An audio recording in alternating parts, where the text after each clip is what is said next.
Alright, hello ladies and gents, welcome back to another episode of the Hartlepool United Youth Academy Road to Glory Career Mode. Try to get back on the ground with these episodes, and hopefully I'm doing a good job. Hopefully you guys are enjoying them all, and hopefully it will be. I'm targeting try to get this done by the end of January, but whether that happens, I don't know. But I'd like to try and get it done by the end of January if possible. But we are back today anyway with another episode of the Hartlepool United Road to Glory Youth Academy Career Mode. If you didn't see the last episode, it was one hell of an episode, I'll tell you that much for free. It wasn't exactly perfect, I suppose, but it wasn't bad. As you can see from these results, there's a bit of a mixed bag here. We kicked off against Aston Villa away from home at Villa Park. It was a 2-1 victory. I think it was a late winner that we had to come up with to secure the 3 points. They put us to the test, I'll tell you that much. They put us to a big test at Aston Villa, but we did come out on top. Again, same situation with Fulham. We drew 2-2, but that's because Fulham was so bloody good that we found it really hard to break him down. But in the end, it was a late equaliser once again to save us. So 2 games against 2 newly promoted sides where we needed saving, which is concerning. But also, as you look at the rest of the month, it's not as concerning as it was. Newcastle, we travelled to St James's Park. It was a 3-2 victory there, which I will absolutely take. I think we deserved that one, but they got some lucky goals, if I remember correctly. Either that or they were just good and I was mad. I don't remember exactly, but I think it was that we should have won that quite comfortably and somehow it was a close contest. Following that was our first group game against Leipzig in the Champions League with a 4-2 victory. And my word, what a story there is behind that. What a moment that we had in that. Two incredible moments in that match. Of course, 2-1 down about 60 odd minutes in, and we brought back a man who I will show you momentarily. But my God, did his impact on the game turn things around, and we won 4-2 ultimately in the end against Leipzig, which is a huge win, especially when you consider that they're probably the other good team in the group. Sporting and Basel, probably quite good teams, tricky teams, but I think we can overcome them with no issue. Leipzig was my main worry, and if we can beat them, we're surely going through to the knockouts. But there's still plenty of time to figure that out. And then we finished off. I don't know what changed. I don't know what changed between that match and the following match, but we beat Chelsea 6-0. Now, don't get me wrong. It absolutely shouldn't have been 6-0. Chelsea were good enough to avoid an absolute hammering, but they conceded 6, and we went ruthless. We did not, we did not go easy on them. We took our chances for once in a blue moon. We took all of our chances. Onana was absolutely awful in the Chelsea net. That's probably a contributing factor that they had Onana in between the sticks. But my God, what a performance. After that Leipzig game, it just blew everything out of the water that happened earlier in the episode where we were struggling a bit. And we're in a good spot right now. So, as you can take a look here today, we've got away at Goodison to play Everton. It is the Carabao Cup, I believe, this one. But I will VAR that. I'm pretty sure it's the Carabao because the FA Cup doesn't come around until January, if I remember correctly. Then we travel away to Carrow Road 3 days later to face Norwich. Following that, we don't get much rest. It's a third straight away game as we go to Basel for our second group stage game in the Champions League. Following that, we'll be back at home, our only home game of today's episode, against a team that we've had troubles with in the past, but hopefully a team we can overcome this season with the extra additions we brought to the side. We go against Wolves at Victoria Park, and we've got a little international break before we finish off today's episode against our closest rivals currently in the Premier League, and that is, of course, Manchester United away at Old Trafford. That is going to be a doozy of a game. But I'm excited for it. I'm excited to see how we rise to the occasion. I'm excited to see how they rise to the occasion. I'm excited to see where we're at come the end of episode 3. Are we going to be at the top, or are we just going to be kind of in the race still? Taking a look at the table, we are in second, I believe. No, we are top, sorry, my apologies. We've had a phenomenal goal difference, and that massive win against Chelsea has not done us any, well, it's not held us back in any way. It's done us a lot of favours as we sit top with 11 goal difference from just 5 games. This team is lethal. This team is absolutely lethal. It's scary. It's scary what this team could do. We might go invincible. Then again, we might lose our next game, so it could go either way, to be honest with you. Manchester United sit in second, also undefeated. Spurs and Manchester City complete the top four. There's only three teams that are undefeated still in this Premier League season after 5 games, and that is, of course, ourselves, Manchester United, and Manchester City. Liverpool, Wolves, Burnley, Arsenal, all around the area. As you continue to read down, this is how the rest of the table looks. But yeah, only three teams still undefeated at this point. And the relegation zone, we've got Newcastle, Brentford, and Southampton. I'm absolutely gobsmacked how Newcastle are down there because they've got one hell of a team. But I suppose we did beat them. And they've been dropping a lot of points as well, as you can see. Just the fact they've only got 3 out of their first 15. So that makes a bit more sense. In the FA Cup, it's not the FA Cup we play against Everton. Because round 1 hasn't happened yet. I've got hiccups. I always have hiccups when I fucking stream, I tell you.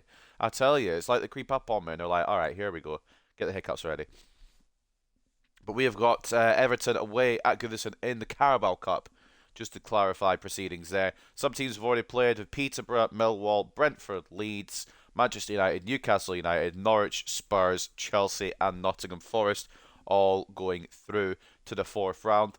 We will be against Everton. It'll be Bristol Rovers versus Wolves, Huddersfield versus Arsenal, Aston Villa versus Watford, Manchester City versus Bournemouth, and Preston versus Southampton as well in the 3rd round.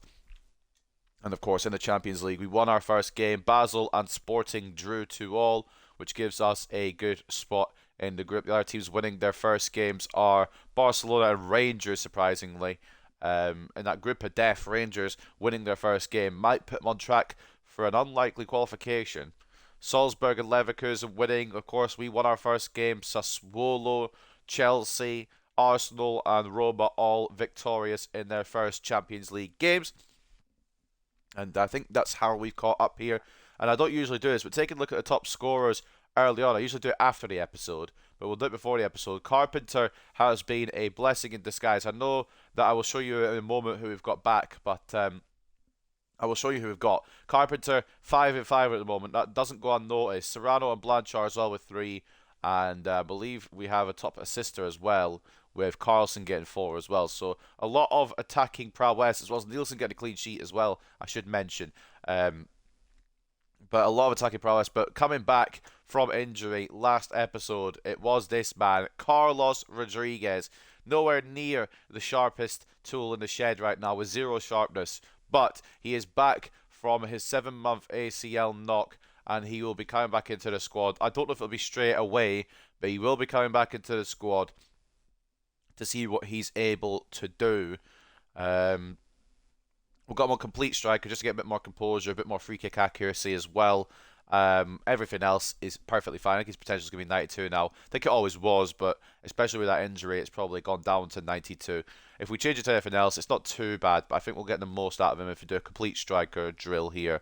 Get some more shot power, more attacking position. Set pieces will look a little better as well. I think that's probably a good route to go with him, if I'm being honest with you. And that is how we will try and rotate him back in. We'll give him the game, obviously, against Everton today, just to give him a full 90 minutes, see what he's about, see if he's available to be played a bit more as well. We'll be going quite strong because it's Everton, but they're in the Championship now, so I don't want to go over the top. I just want to check if they still have any ballers on their team before we go into this, because I am intrigued. Scroll straight past the league they're in because my brain isn't on. I don't think they've got anyone outright incredible. They've got Hato, who I don't think he has the potential that he has on this game that he does on FIFA 24. Taz Magno still, Trezor. They've got quite a good few players, but I think we should be able to bypass them quite easily in this one. Then again, do we care about the Carabao Cup? I would like to win one Carabao Cup. We haven't won any yet. I don't think we've won any domestic trophies, and this could be our final season. So we're going to be going for it all. We're going to go balls to the wall for it as well. We're not going to hold back. We're going to do whatever we can. And that means potentially another game today might be in the Carabao Cup. If we do go past Everton, it might fall around here. I don't know if there is international duty, but if there is, then we might not have the Carabao Cup game today. But if there isn't, then the Carabao Cup game might fall around this area. So we'll see. But what we're going to do is we're going to take a look at the news and then we're going to get into this game. It's a good long intro of this, but we'll be getting into it momentarily. Wilson nets brace as Hartlepool grab win over Chelsea. Wilson got his name on the score sheet for Hartlepool United in their 6-0 win against Chelsea. We did destroy them, and I don't really know how it was 6-0 because as much as we made those chances, we didn't deserve to win 6-0, if I'm being honest with you. Pace setter Luca Carpenter, 5 goals in 5 games. Projected goals 38. It will slow down a bit, what with the return of Rodriguez and the fact that Carpenter's minutes will probably be reduced slightly, but by no means will he get reduced completely because he's done well enough to deserve a spot in his team for the long term. It's going to be fun to see which strikers rise to the challenge now that we've got the number 9 back. In the team of the week, I believe this was a couple of weeks ago, maybe it was just a recent game there. It was a recent game there, my brain isn't on. George Dickinson, Duncan Wilson, Jesper Carlson and Luca Carpenter all involved for Hartlepool. Quite a good bunch of men in that team for us. Dickinson actually is doing quite well at this club, and I quite like how he's just slotted in. Man United beat Fulham, Norwich beat Burnley on penalties, and Tranmere lose to Nottingham Forest, as you'd expect. We've got Don't Roll Me Out, Don't Count Me Out even, Roars Nielsen, and he's not going to be counted out in any situation. Definitely going to give him plenty of games. First clean sheet of the season has gone to him as well. And I believe that's everything covered. But yeah, Rashford, September Player of the Month. We're looking to find a Hartlepool player to take that award. We'll see what happens there. But sorry, August Player of the Month for Rashford. We'll see what happens with the September award at some point in this episode. But anyway, let's get into it then. The Carabao Cup against Everton. They're going to go strong, but well, because they have to. They're in the Championship now. They're going to go probably the strongest side.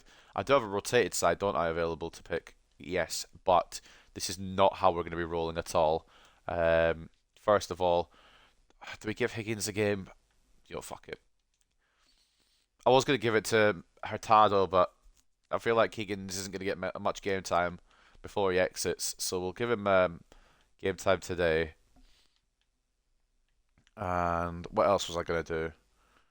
I mean, we've only got top tier centre backs, so it's kind of like whoever we put in the centre back position, it's going to be unfair.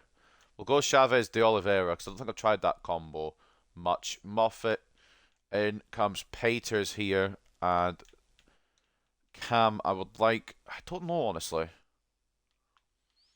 I want to give somebody play. Lingering will get a start because I don't know where else I'm going to play him. Do I want to give one to Ayander and Corsi? Fuck it, why not? Where is Maresca? There he is. I think we'll need Serrano for this game. Right wing, this is going to be a fucking awful idea. But Shabalala starts because why not? Rodriguez gets his return. We'll put him alongside Carlson today. His first start since returning from injury. Obviously, he had his return in the Champions League. And then we will go with Young on the left. No, we won't because I said Lingering. I can't scroll properly. I don't know what's up with my stick or if it's just me scrolling too fast. Wilson doesn't need to be on the bench, so we'll put on Wilson. In fact, we'll put on Young there. Give Wilson a rest for the league. We don't need both Diop and Maresca, I don't think. I wonder if Ali is an option we put on there. We don't really need Blanchard and Carpenter either, but we'll give Diop a rest. And Taha Ali comes in. And I think that's how we'll roll for this game against Everton. It's a bit risky having Higgins in goal, but I reckon he'll do enough of a job to help us get through. So this is the team that we're going to use against Everton at Goodison Park. It's a bit rotated, and one of their players is getting their first ever game for us. Higgins in between the sticks, Moffat and Miranda as the fullbacks. In fact, actually, we're going to go with Dickinson again because Dickinson put in a good performance.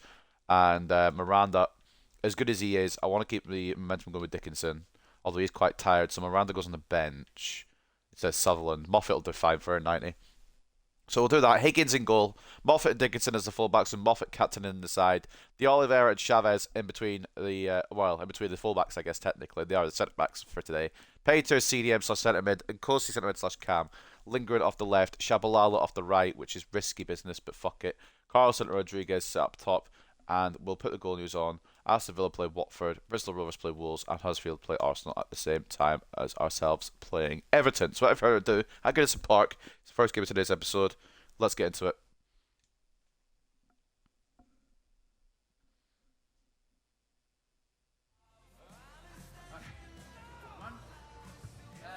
Carabao Cup top scorer? That's not fair because we haven't played in it yet.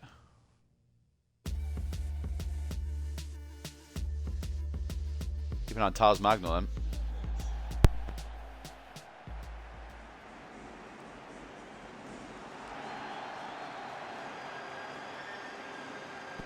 Of course, Everton relegated last season. It might not be their first relegation. I don't remember all the way through the 9 seasons. But this is the first relegation I've seen for Everton. And of course, the Toffees will be looking to get back to the Premier League ASAP Rocky.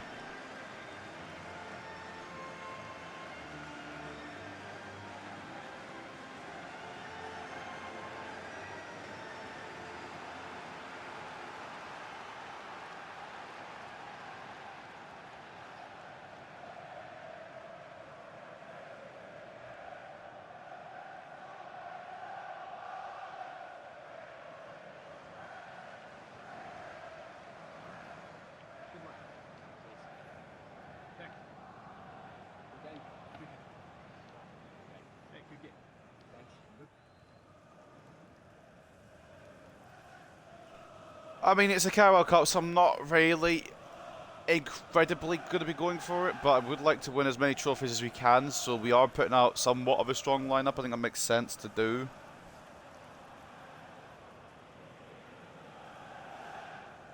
As much as I'm not really bothered, again, if we get to the later rounds, I will be putting strong sides out. Because a trophy is a trophy, and we want to win as many as we can this season. We've got 4 on offer, with the Carabao Cup, FA Cup, Premier League and Champions League all in our sights. Will they all come to fruition? I don't know. I think it might be Sims as top scorer rather than Talis Magno. I couldn't really tell because it didn't give me the name. I honestly don't know what Talis Magno looks like. Chavez with a very good tackle. Shabalala. Try to find Rodriguez. It's closed down by Hato, who I did pinpoint, not having as much potential as he does in EA 24. So we'll keep an eye on him. Matoma. Cutting it in. Can I switch to Chavez? No.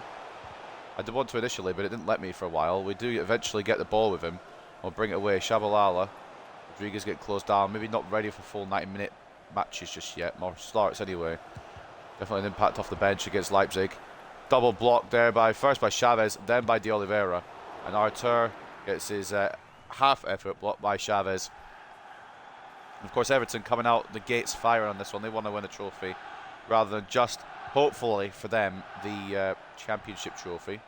And it is Ellis Sims that's the top scorer in the Carabao Cup. Lindgren inside to Carlson. Try to find a way past Antov, but they're going to be defensively strong here. Peters into Nkosi. Try to get it back to Peters, but Schlager gets the ball. Took too long to move that on. Ellis Sims try to get closed down here. 1-2, tempted to find Talis Magno again, but Moffat will bring it away. We'll have no stream crash today like we did the other day. If we do, I probably won't do this episode today because I do have to go out about 5:30. So I'm going to have to try and finish this off at some point. Lindgren has crossed it to nobody. And the ball was in, but nobody was found with said football. Artur for Everton now. Calabria. Try to place down the right, but that's going to be closed down by De Oliveira. Huddersfield drawing with Arsenal. 1-1 at the moment at the Kirklees. As the score stands here at Goodison Park, it is still 0-0. I wouldn't expect a destruction like we got against Chelsea. Everton will be... I don't actually know what happened in that Chelsea game, legit, because Onana is bad in goal, yes, but 6-0 sounds a bit mad. Shabalala shoots it straight at Zyke, but confidence booster there, getting the run in at least. As much as I'd love to keep Shabalala on to the end, now we've already accepted 100 million from Barcelona, and that is... I know the game said I could have got 140 or whatever stupid offer it said. But genuinely, 100 million for a guy who I can't seem to get to work in this squad, I'm not going to complain about. Nkosi, Rodriguez. Back to Nkosi, who were looking for a loan deal for. Didn't get one. Now Rodriguez in the area, try to find Carlson. It's closed down. And again, I wish we could have kept going from last episode. That momentum off a 6-0 win over Chelsea, but we'd done 5 games at that point, and I had to go. Stuff to do. Unfortunately, didn't happen. And a good save by Higgins at near post. It wasn't really worrying, but save had to be made anyway.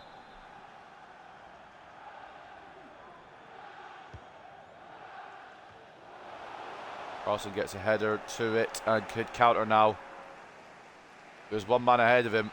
It's Shabalala. And Amanda comes across. I'll try to get the burners on with Shabalala. He should be fast, but he doesn't seem it. And I was kind of cutting across the pitch there, which made it a bit more difficult, but it just feels like he's not as fast as... Like, none of his stats are what they say on the card.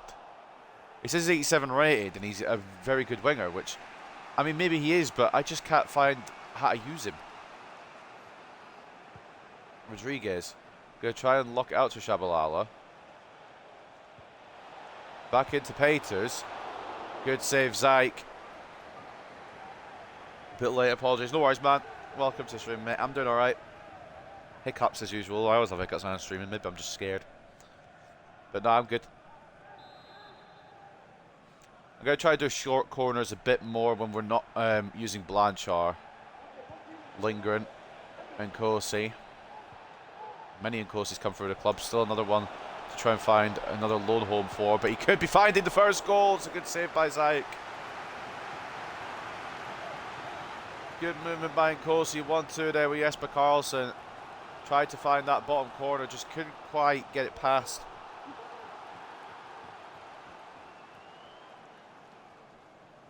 I might try and cross this one in. Got tall men in the box. Ready to receive this.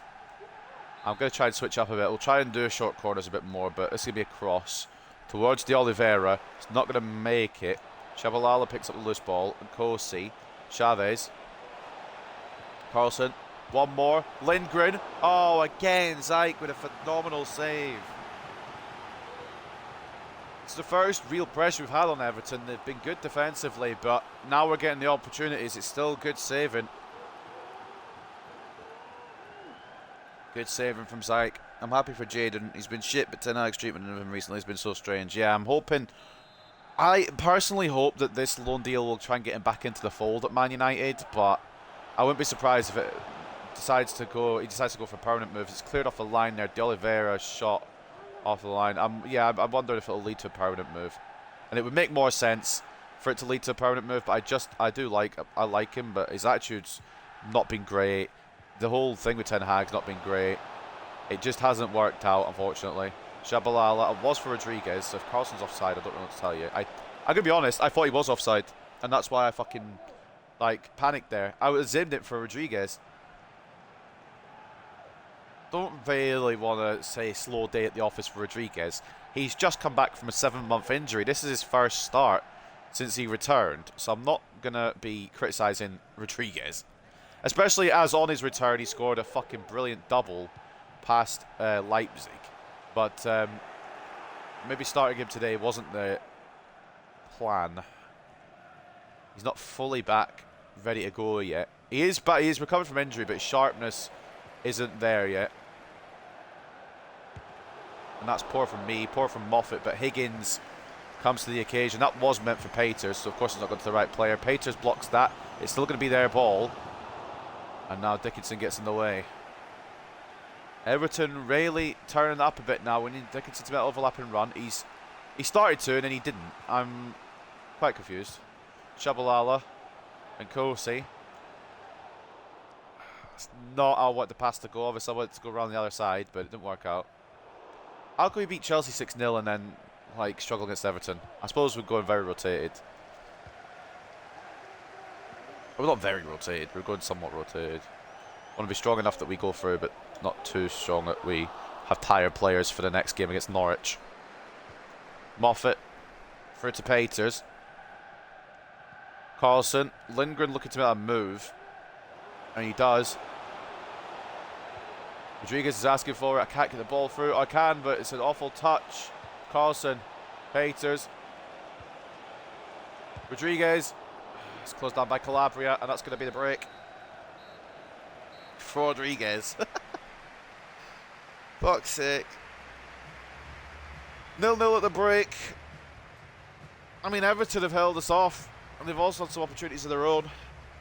It's been a good fight from them. I know they're a championship club now, but it's still got some Premier League level players in that side. I wouldn't be surprised if they take this from us here, to be honest, but we could just see what happens in the second half. Beating Chelsea 6-0 and struggling to win against Everton, I'd argue, is the most cammy thing in career mode. Yeah, you're not wrong. You're not wrong at all. 0-0 between Bristol Rovers and Wolves. 1-1 between Huddersfield and Arsenal. Aston Villa lead Watford 1-0. At the 30-minute mark, it is 1-1 between Manchester City and Bournemouth. And Preston leads Southampton 1-0. At Goodison Park, it's 0-0 here. We've got quite rotated, as you can see.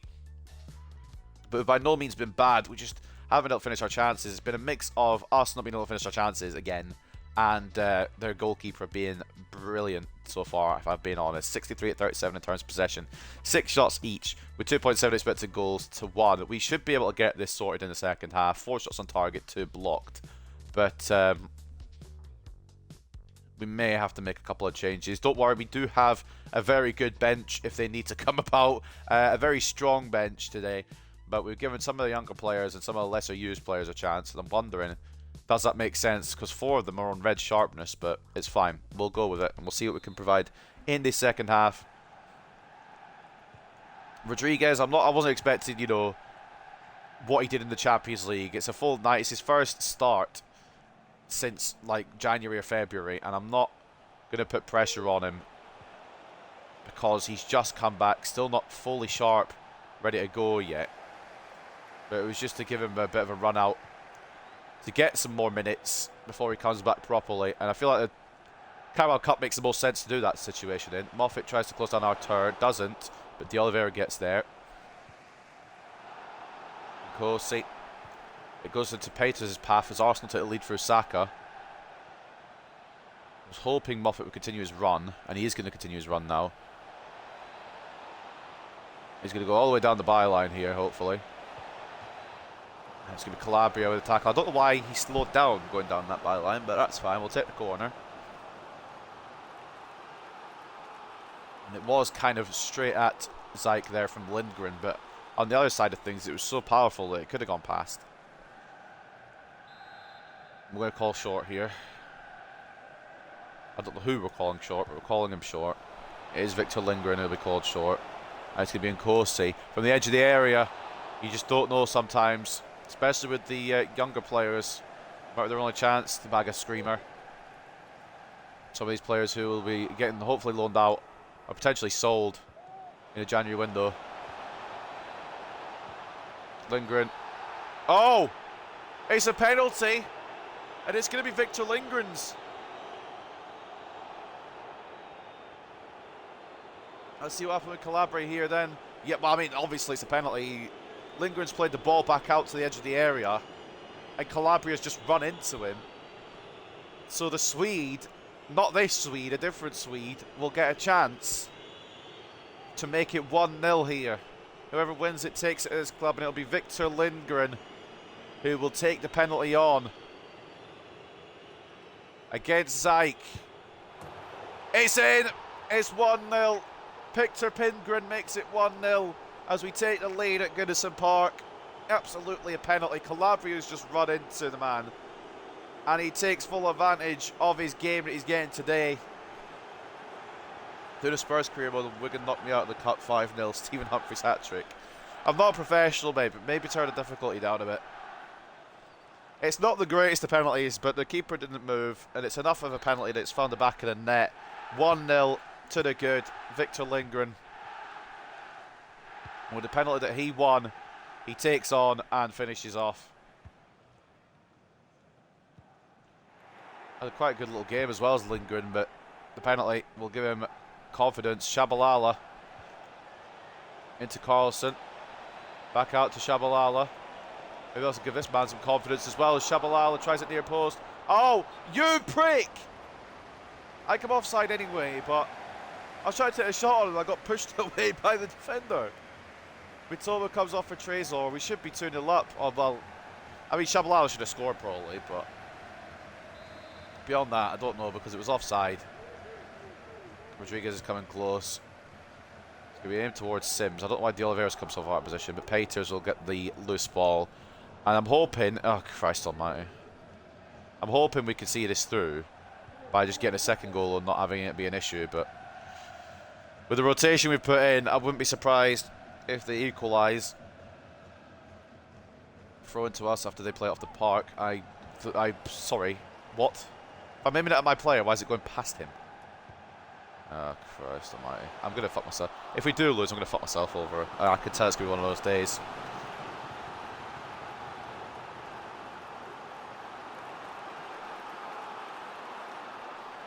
Corner to Everton. It's going to be Schlager who will put the ball in. Put it in deep as well. Good save, Higgins. Talos Magno with the connection.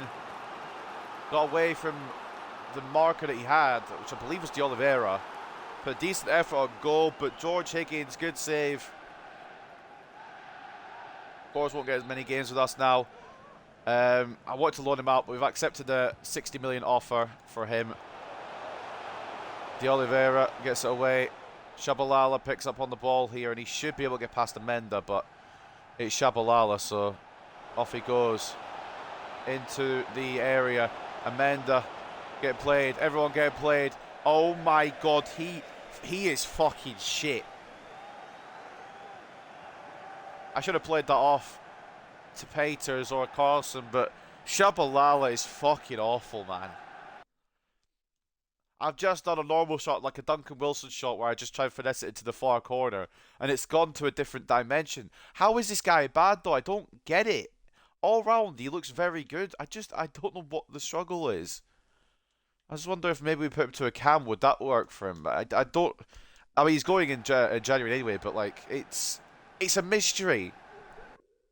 I'll make some changes as well while we're here, just to freshen things up, but I'm genuinely confused. We'll give Young some minutes, and we'll give Ali some minutes as well. I think the strikers are probably fine to stay on.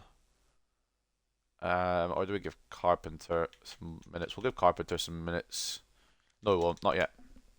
But I don't understand how Shabalala is so bad each time.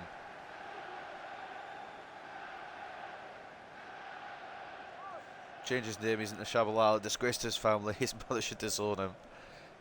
Why do you think he's at Hartlepool? His mother has disowned him.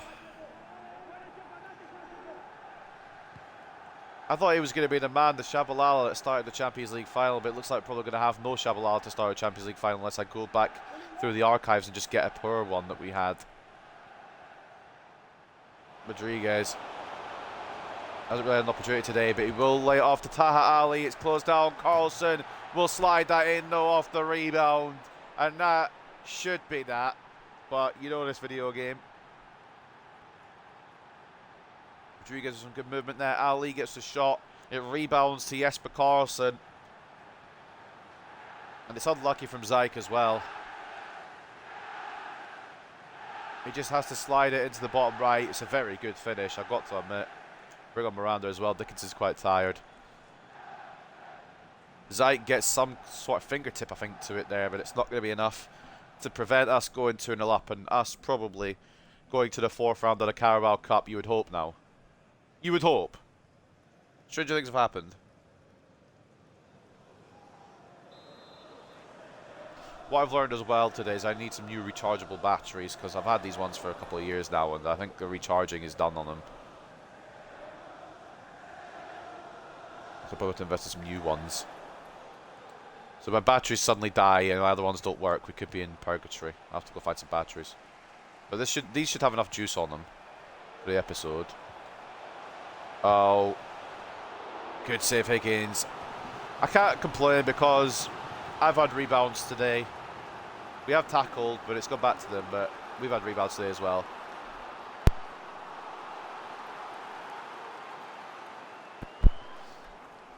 Sims pulls a good save out of Higgins.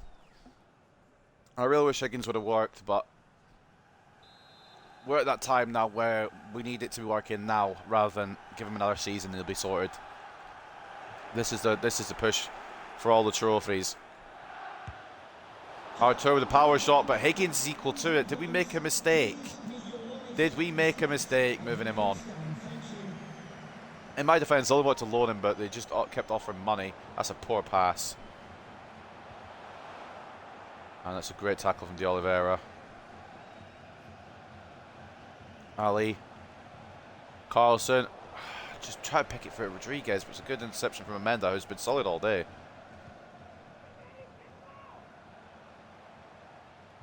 Can I get to Morant, please? Oh, okay. I mean, that's Trezor. Trezor. Should be scoring that. It didn't switch player properly. And, I mean, Everton should have taken advantage of that, but they just didn't. Which is fine by me, I suppose. Peters. Moffat. Back in to nobody, apparently. I did aim at Carlson, but that's fine. Don't let that get in the way of a good story. Peters intercepts the ball, going back to Sims. Young now. Carlson. Rodriguez. Is anyone who could solidify it? It's him. There he is. It's taken 82 minutes today. Maybe not quite ready to start, but he is ready to put the ball in the back of the net. That will do it.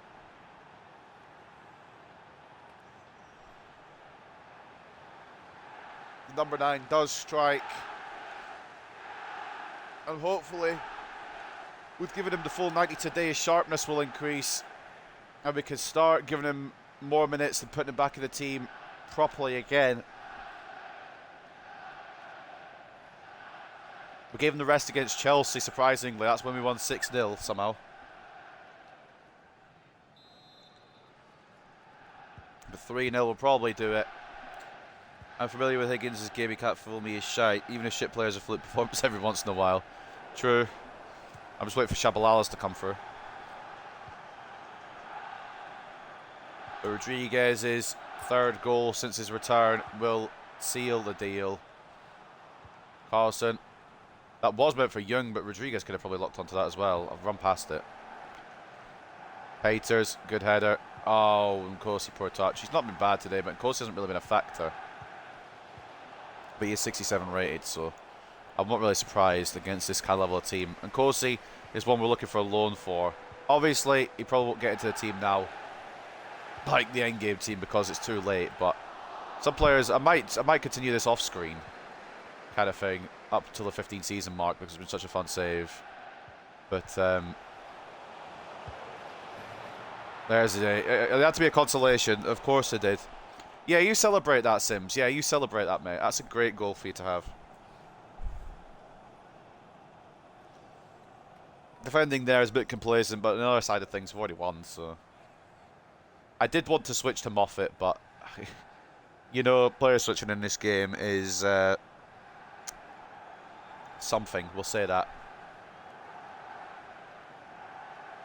We'll leave it at something. We won't go into depth on it. Ellis Sims does get one back for Everton as he is the top scorer of the tournament. 4 goals in 3 matches. Unfortunately for him, his run will end at 4 goals in 3 matches because Everton are about to be knocked out.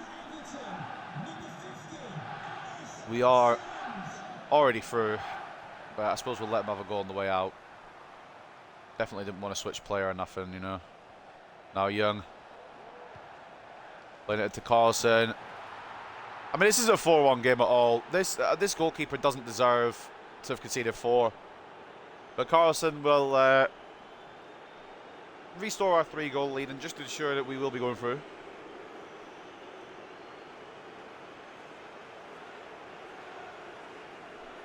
If there was any thoughts on an Everton comeback, they can put those thoughts back in the bin. It's a good run by Young and smart to play it off to Carlson early, who took the touch and finished with brilliance. And the thing is, at this club we've got 4 very good strikers. It's going to be hard to try and pick who gets the most minutes because they're all quite good. Even Carpenter, I'd argue now, has had a bit of a redemption arc. 5-5 in the Premier League. It's difficult to decide who's going to start. Good tackle by Chavez, and that's just a frustration slide there from the number 8. Mike Trezor will get a yellow card for that. He's just about seen out this game now. Chavez was going to just boot it away. Trezor going to put a bit of delay on that as we get fouled. Now De Oliveira. Going to try and aim for Young here, but goodness knows where the ball will go. Young. Back to Moffat. We don't really need to do anything. That's game. 4-1.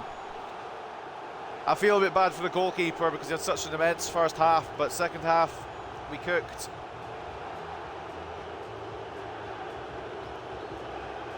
We head into the fourth round of the Carabao Cup. And obviously, it doesn't need to be said, we are one of the favourites. Jesper Karlsson with a brace today.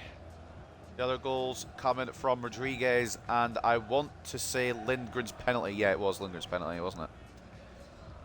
Lindgren with a penalty, Karlsson with a brace, Rodriguez with the other as well. Sims got one back for Everton, but in the end, it will matter not. Higgins had a decent day. I wish he would have kept the clean sheet, but it's FIFA 23, so what am I expecting, really? Taking a look at the stats at the end of the game, then we definitely deserved to win it by quite a long margin, but Everton did push us a little bit. Give them credit where credit's due. 63 to 37 in terms of possession, 14 shots to 11, 5.4 expected goals to 1.9 as well. It was always going to be our day, but it was a matter of when we were going to fucking spring into action than if. Jesper Karlsson gets man of the match by quite a long way, to be fair. Definitely in the thoughts for the next game if he's fit enough. A brace and a 9.5 and an assist as well, actually, for Jesper Karlsson. Brilliant rating for him. Felix Chavez, the better of the defenders today. I mean, it wasn't really a bad defender. It was just one chance we let through from Sims that got him a consolation, but we're not going to cry about that too much, really, are we? At the end of the day, Lindgren with a goal and a 7.9. A good little game from him today. Aside from the penalty, he was quite active on that wing and maybe opens the door for more opportunities, depending on if we come up against lower tier teams. And maybe even against lower Champions League teams like Basel, maybe he'll get a run out, or Sporting perhaps he'll get a run out. We'll just see. Zakaria Peters, solid in the midfield. We'll have questions now because do we go with Peters or do we go with Diop?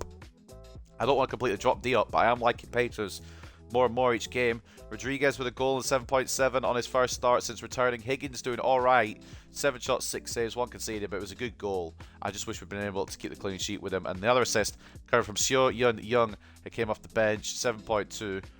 That hasn't quite added up here because it's 4 goals, only 2 assists. Did I just get 2 rebound goals? But you know what, sometimes we get the rebound goal scored against us, so it adds up, it evens out, in my opinion. Some decent efforts all around. Chabalal got 7.3, but I don't see... I can't get him to succeed here. I'm just hoping he succeeds elsewhere, because he's a talent. It's just we can't unlock that talent here.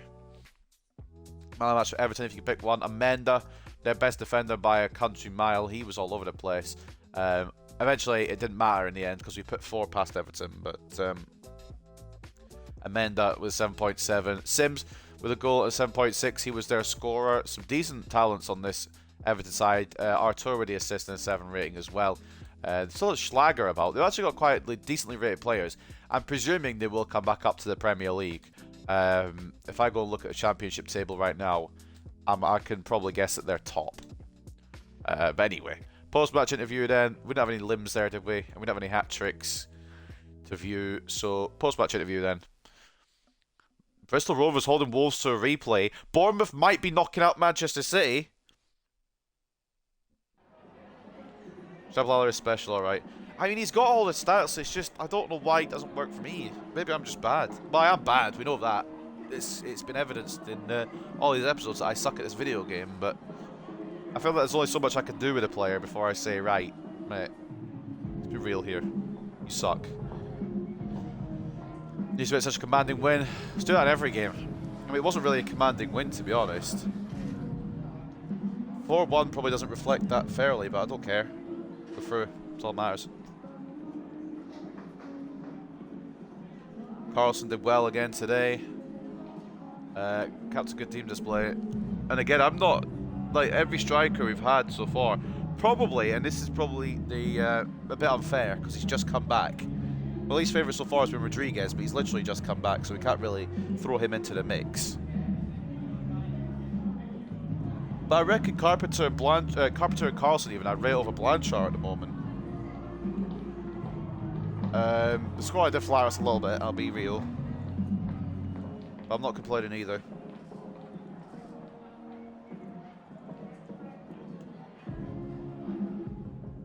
Lovely jubbly. We advance. Goodness knows who we get. I guess we'll figure out once everything else has happened. Robert Blomqvist is one we were looking to sell on just purely because there's not enough room for him in the team. I'm happy to sell him for whatever money they're coming in with because we'll get a big pay packet come January anyway with the sales of Shabalala and Higgins. A lingering loan agreement. I did say yes to this, but I'm kind of wanting to say no to it now. Do we want to? I think we should. It would make sense, but also it's Man City. I've changed my mind. Sorry, mate.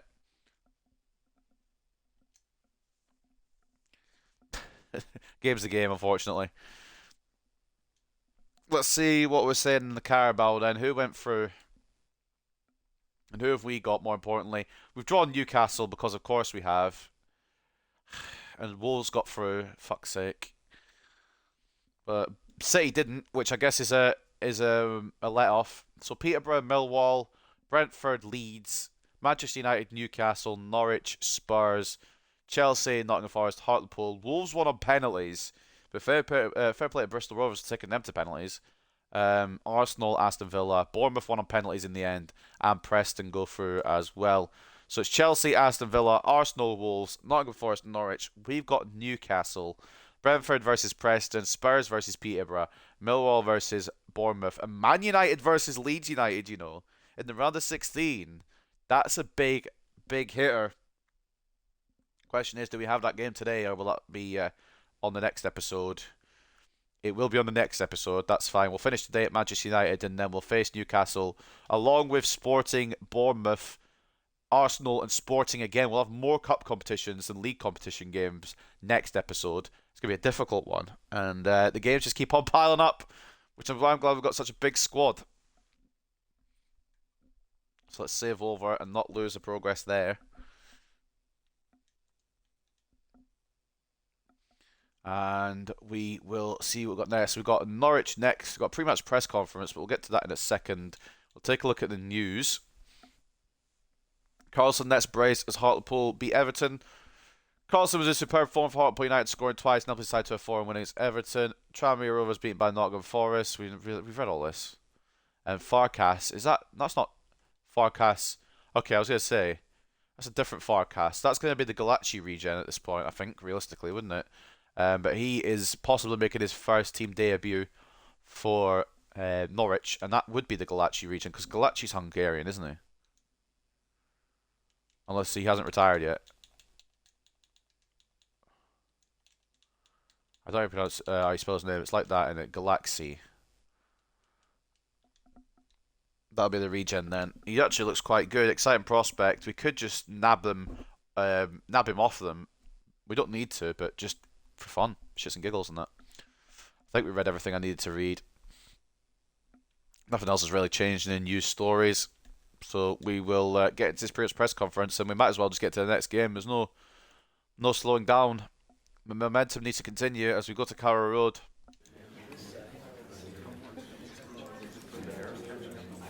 Let's see what we've got to say on the matter. Still unbeaten. We are. You're right. You're correct. We get the run going. We're hard to play against. We'll either be really good and win 6-0, or we'd be shit. There's no in between for us.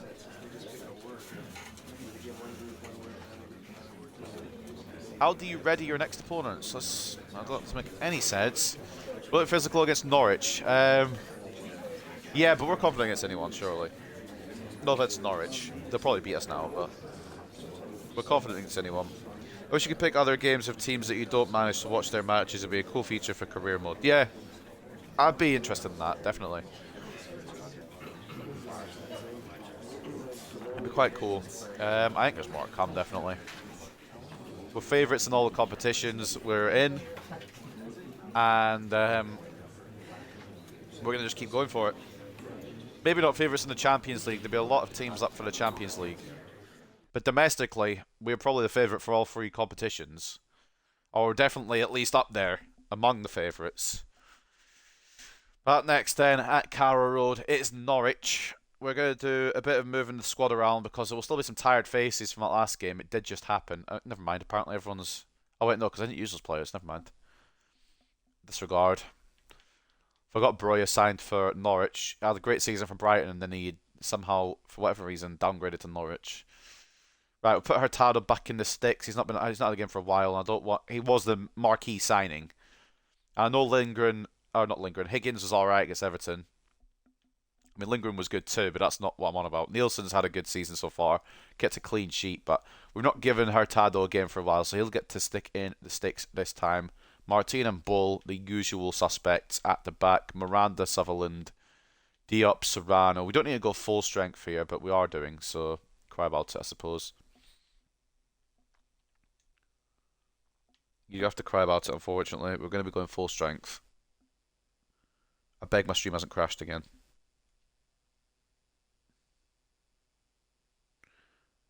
Please don't tell me you've crashed again. Right, okay, cool. It's just my phone freezing the stream. Never mind, we good. Yeah, we're probably going a bit too strong here for Norwich, realistically. We could probably, like, hold back a little bit. Or we could just go and demolish them. I mean, I'm not fussy. Then we'll go Maresca here, actually. And I want to give Carlson another run out because he done well. But I think we're going to go Blanchard Carpenter because we went Carlson Rodriguez last game just to see if they could operate on the same wavelength as what Rodriguez and Carlson just did. I reckon that's fine. I reckon that's A-okay. I was clocked as well. I give Moffat the captaincy for the Everton game instead of Rodriguez. I didn't really think, but it's okay. We move. Rodriguez will get that captain's armband back eventually when I remember. Hurtado in between the sticks for this one. Did I change the second team plan? Oh no, I didn't. Thank God. Okay. For whatever reason, the second team is actually the main team, and it's whatever. It's fine. Hurtado in between the sticks. Sutherland as the left back and captain. Miranda right back. Martin and Bull the centre backs. Diop CDM / centre mid. Maresca centre mid / cam. Wilson off the left.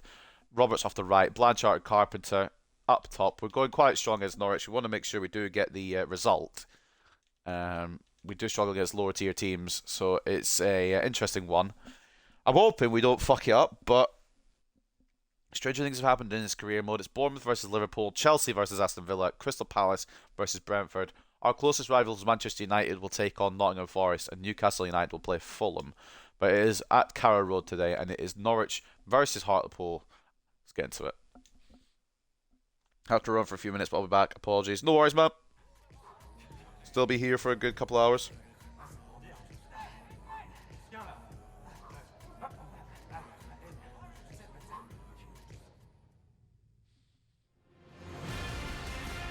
But yeah, if you're a Man United fan and you haven't heard the news, Sancho going back on loan to Dortmund.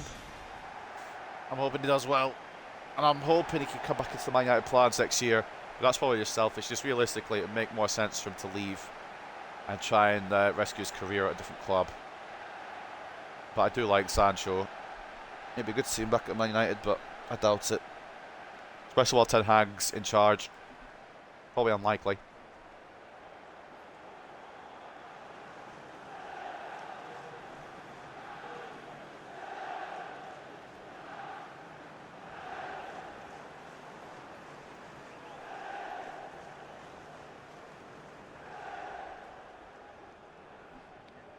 Cheers.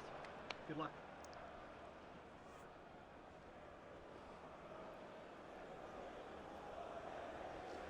They got a solid defence, to be fair. Decent midfield. And a striker who can put a ball in the back of the net.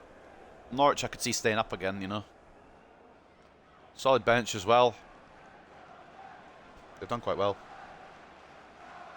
Not as well as Hartlepool. Of course, we've come from the depths of League 2 to where we are now.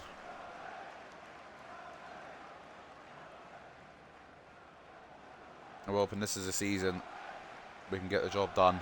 But, again, stranger things have happened. Should maybe involve Chavez. He was the best defender against Everton, but I didn't really think.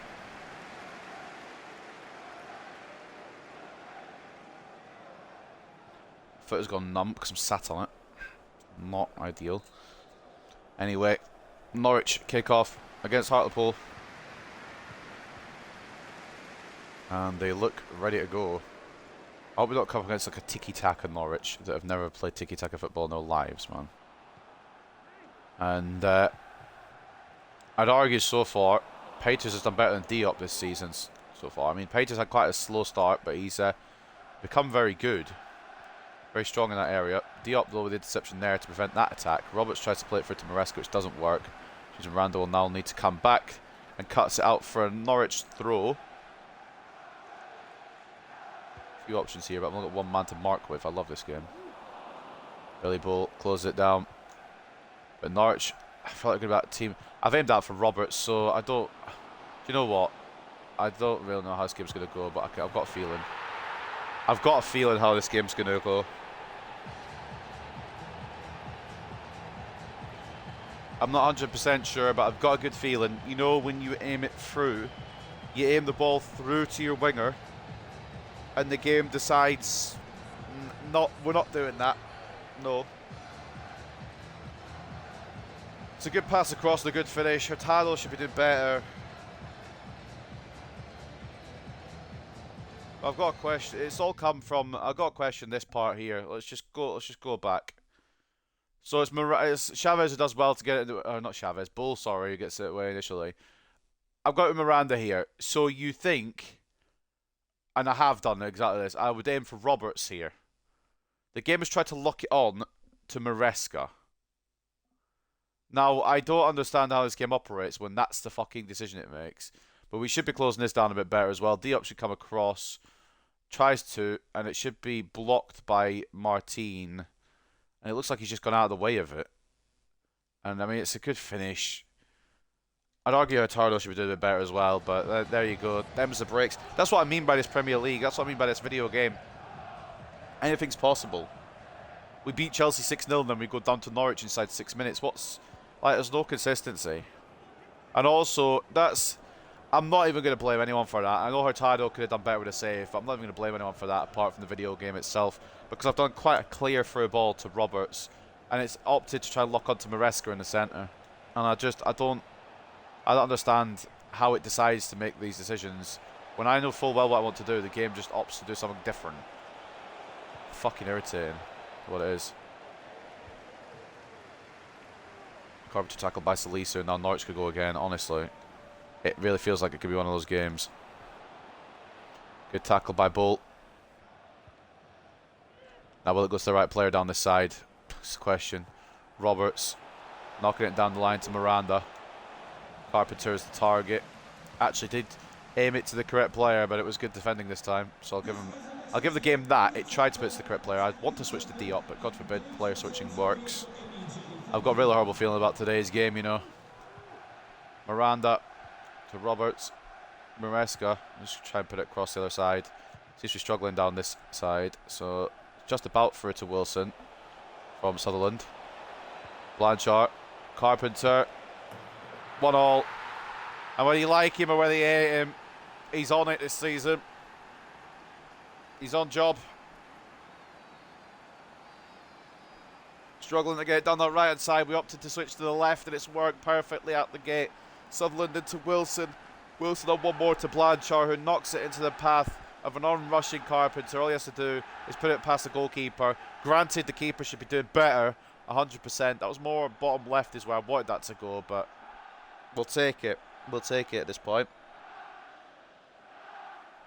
1-1. Carpenter continues his score and run. Very, very different to last season, I'll tell you that much. The comparison is mad. Last season he couldn't score in a brothel. We said that many times, but he couldn't, genuinely. And in this season he's just been scoring for fun.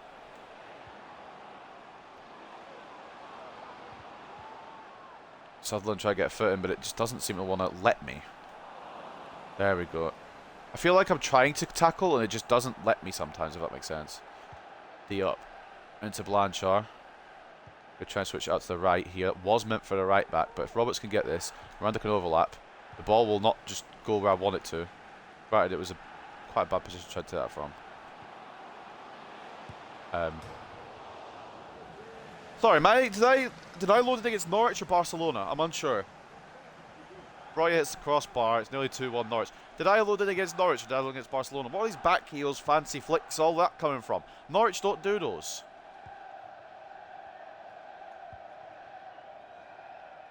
I don't think I've ever seen a Norwich player back heel of football. Whether it's current Norwich or past Norwich. It just doesn't make sense for the Norwich philosophy. In my opinion, anyway. Roy tries to take it on now. And Farkas with a save. It just doesn't make sense. Like, I could come up against Chelsea and we'll run all over them. You know Chelsea, who finished 4th last season. But I'll come up against Norwich, who I think finished 15th. Give or take maybe a couple of places. And they play like they've just come out of the fucking Champions League. Like, they've just won it. I know a yellow team did win it, but it wasn't Norwich. Carpenter. Yeah, right. That's more the Carpenter we saw from last year. Meant to be a bit more curve on that, but apparently we just ignored the fact that I pressed to finesse that.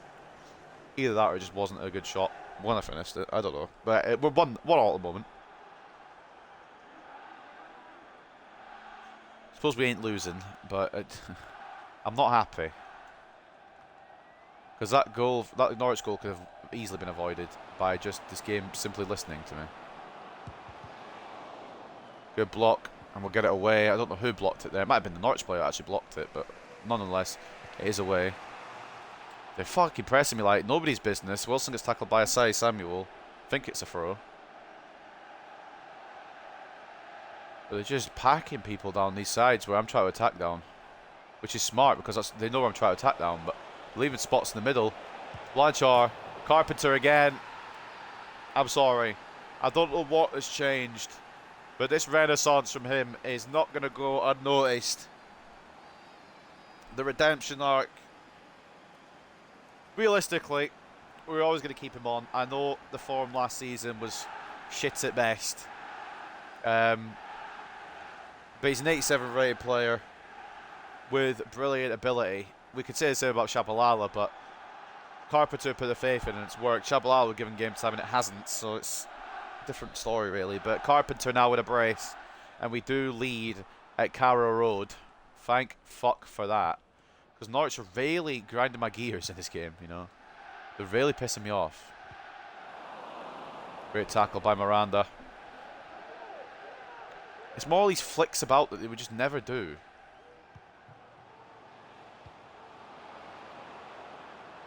Maybe they've got players to now, I don't know. Martin. I've aimed that for the goalkeeper, so of course it's not gone now. Sutherland will get it away, hopefully. We can escape Melendo, surely. And I got their goal. Blanchard. Wilson. Back into the path of Blanchard again. Ferrens his man. Just needs to slide it past. That's a great block by Salisu. Got around Salisu and just tried to try and slide it into that far corner past Farkas, but Salisu get across well. We're in the corner from it.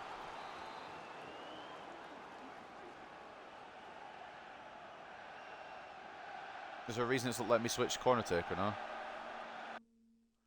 Excuse me. Can I switch the taker? I guess not. I can call somebody short, but apparently I can't switch to Blanchard this time. Alright, we're going different then. Maresca. From range, is blocked. You don't know unless you try, I suppose. Bull tries to get it to a player on our side, and now it's possibly a counter here. Diop's done enough to slow the counter down initially. I feel like Sutherland should have got the ball there as well, but it will be intercepted by Billy Bull.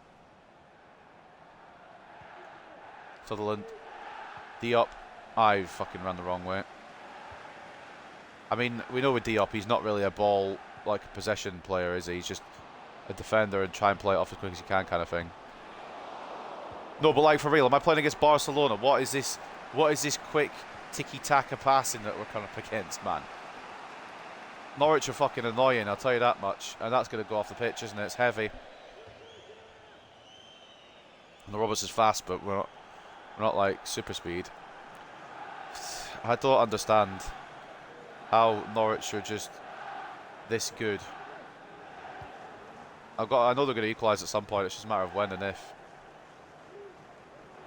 Part of the time I'm not being able to switch to the player I want to use, and the other half is just they're just pressing me and doing really well. I've aimed to pass it off of Sutherland. That's okay. Martin's come across initially. It's just an awful spot.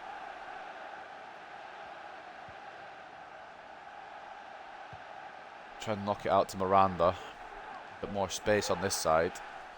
But Norwich are pretty scary, to say the least.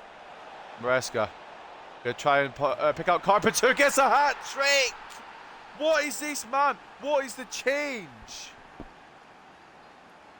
What's changed? I don't get it, but I love it. And here's me saying the pace might slow down for Carpenter. Maybe the pace will pick up. Maybe he's the man. It's great movement away from the defence. It's a good little ball in from Fernando Maresca. Enzo Maresca is the Leicester manager. We'll try and get that in our head at some point before the end of this series. But Fernando Maresca plays a beautiful ball over at Carpenter. It just nods it in without any issue. Where was this Carpenter last year, man? If we had him while we had the injury for Rodriguez, we probably won the league last year. But my God, talk about a complete 180 in terms of form. Carpenter has gone from not being able to score to can't stop scoring.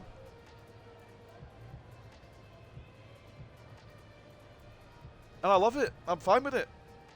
Long may it continue. Take a look at the scores at half-time. Man United are losing. Crystal Palace drawing 0-0 with Brentford. Bournemouth drawing 0-0 with Hartlepool. Manchester United, our closest rivals, one of the only other teams undefeated right now, are losing to Nottingham Forest at Old Trafford 1-0. Chelsea losing to Aston Villa 1-0. And Newcastle are losing to Fulham 1-0. It's a bit of a crazy situation. All the away teams are either winning or drawing. There's no away teams losing currently. 62-38 turns of possession, 7 shots to 4, and 2.7 expected goals to 0.7. With 4 shots on target, and 3 of them have found the back of the net. And Luca Carpenter on a hat trick. Surely he's on a 10 rating, right? Been phenomenal at top. Only an 8.3. Are you on crud? Whatever, it's fine. I mean, granted, other than putting the goals away, he's not done much.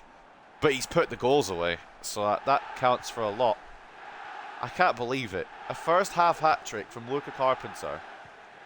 It has put us in the driver's seat, but don't rule this game out to do something fucking dodgy just yet. Blanchard. Needs someone else here. That's not the someone else that we needed. I mean, stupidly, I was trying to get it to Carpenter, but I think he's done enough today. Done enough damage. Maybe we sub him off, give him a rest. I mean, sometimes my defence are so wide, and I don't know how, because I've not done any tactics to put them that wide. In fact, I've not done any tactics at all. Those never usually work. Wilson to Blanchard.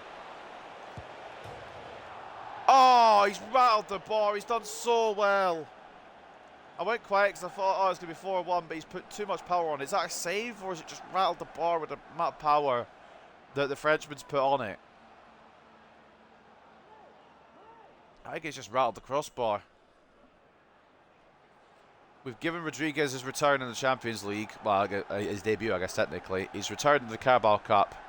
He just needs his return in the Premier League, and that will occur at some point. Carpenter has done more than enough today and will be subbed off at some point.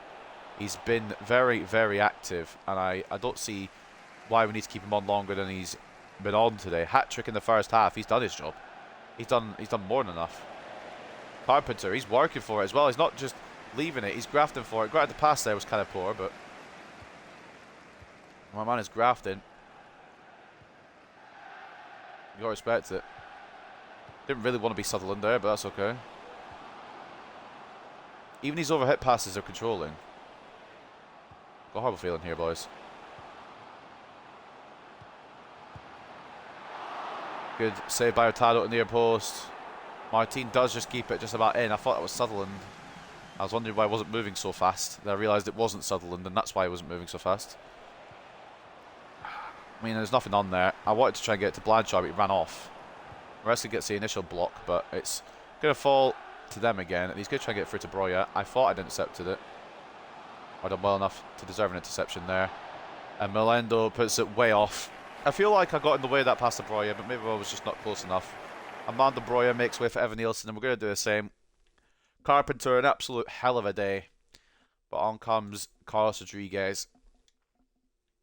And I'm also going to bring on Peters as well. Diop hasn't been bad today, but I'm not convinced at the moment.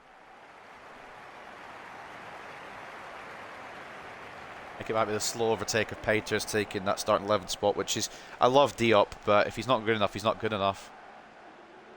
And I would have liked him to start the Champions League final and start all the main games, but if Peters does better, then Peters does better. Record signing of the summer window. Can't just leave him sitting on the bench all the time. Peters now, Wilson, Blanchard, Rodriguez I think is offside, which is why it's locked on to not Rodriguez. And for whatever reason now my right back is out of position. Could not tell you why. Centre back is committed as well. Again, I was controlling him, but I didn't want him to commit. Now I do. It's a foul apparently. It's held well by Hurtado. I just don't understand how these Norwich players are so fucking tricky and nimble. They just seem to be able to find a way through everything. Whereas my players just feel clunky and not nimble. Maresca. Foul apparently against somebody. I'm not really sure what's occurred there, but the pass didn't make it to Roberts.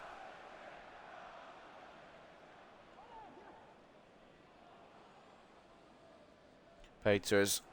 Could take this, probably short. I'm not going to do anything wacky with it. I do kind of want to power shot it, you know. Problem with power shotting it with a centre back is that it could do that. I love Billy Bull, but there's a reason there's a centre back, mate.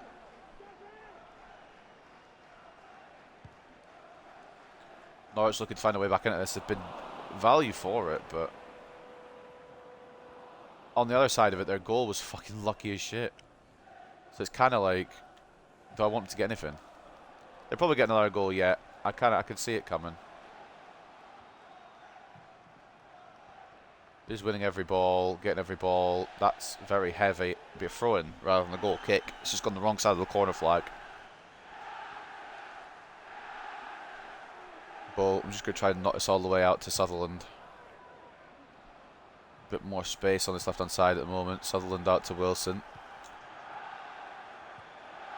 The thing is as well, with that left-hand side, Wilson and Young have both had good starts to the season. It's hard to pick between them. Probably going to bring on Young momentarily.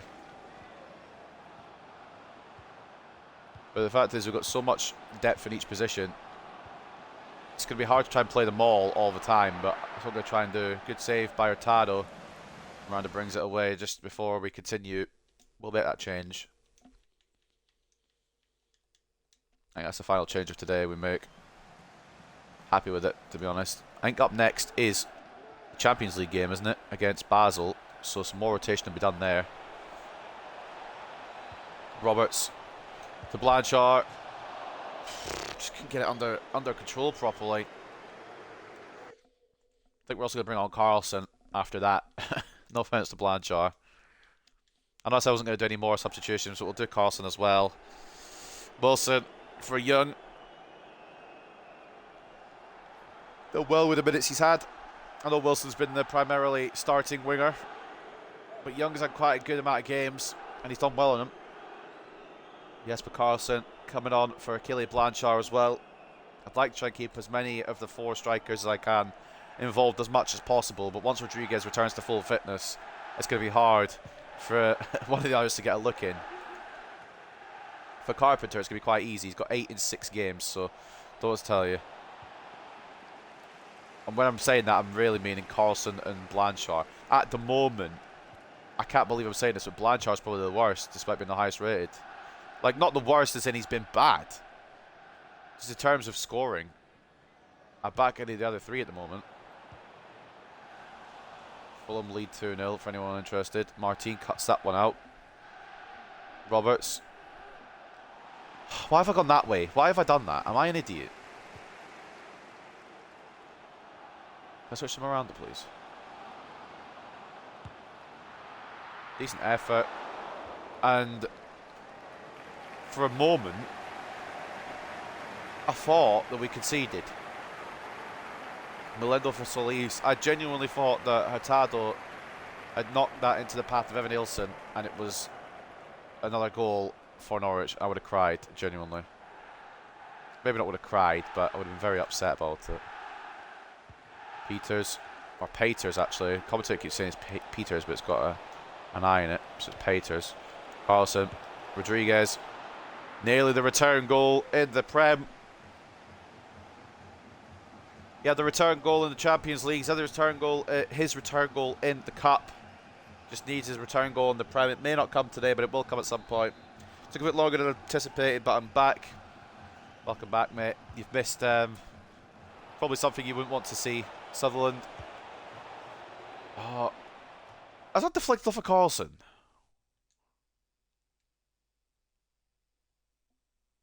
Or is that just a bad shot? Because I'm assuming it's probably just a bad shot, but it looked initially like it deflected off my striker. It did deflect off Carlson. Move, man! I think it was off target anyway, but move! There's a few minutes left to see this one out. Norwich have been value for a couple of goals today, so if they do get one more to take with them, I won't be surprised. Tiki-taka Norwich, I've never seen the like in my life. We managed to hold them off the majority of the time. The one goal they got was due to the fact that I've aimed quite clearly at a player and it's opted to go different. It was a foul there by Maresca. That's why the play's been stopped.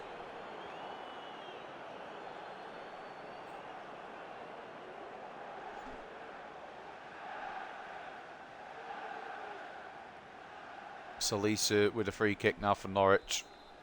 Maybe launch another attack and maybe way back into this game very late.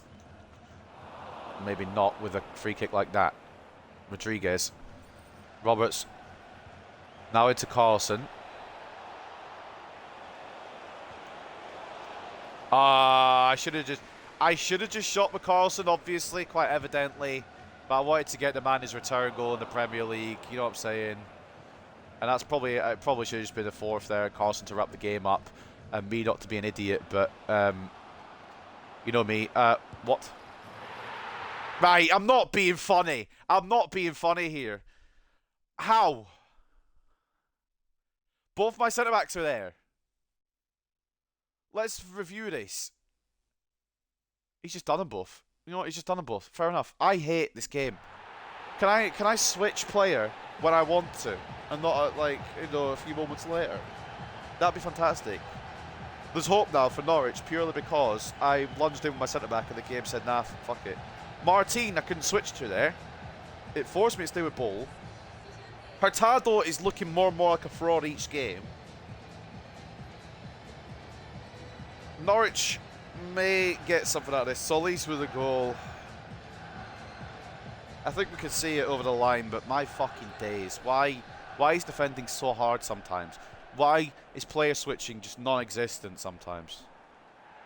Why does it feel like I'm trying to do something, this game's going against me every time? Right, if they equalise, I'm ending the episode early, I mean that. Whoever am I being? Let's switch to Sutherland, thank you. Evan Nielsen, I could kiss you, mate. I could kiss you. He's injured, and that's probably why he's taking a shot like that. I don't understand how this game operates. Luca Carpenter with a hat-trick. Thank God he saw us through. But Norwich, by the way, just for reference, is who we've played. Not Barcelona, in case you got confused. In case things didn't add up, we're against Norwich at Carrow Road, not Barcelona at the Nou Camp. You wouldn't know it from that 90 minutes. Pinging it about like fucking prime Barcelona. It's ridiculous. We almost bottled that. We did. I don't understand this game sometimes. We had 58 to 42 in terms of possession, 12 shots to 11. Accuracy left a lot to be desired today. 4.5 is went to goals, 2.3. We had it just about sorted in the first half, but there's a lot of things I don't understand in this game. It doesn't all make sense. My controller batteries are low. I thought I'd have enough battery to get through this episode. So hopefully these other batteries will work. If not, I will have to go on a battery hunt. But if I suddenly cut out, that's what's happened. Maybe I'll try and switch them now just to see if it works properly. Bear with me. Because these batteries are on their last lives. So I'm hoping they'll work. Rub them in my hands. The old trick. Let's see what happens.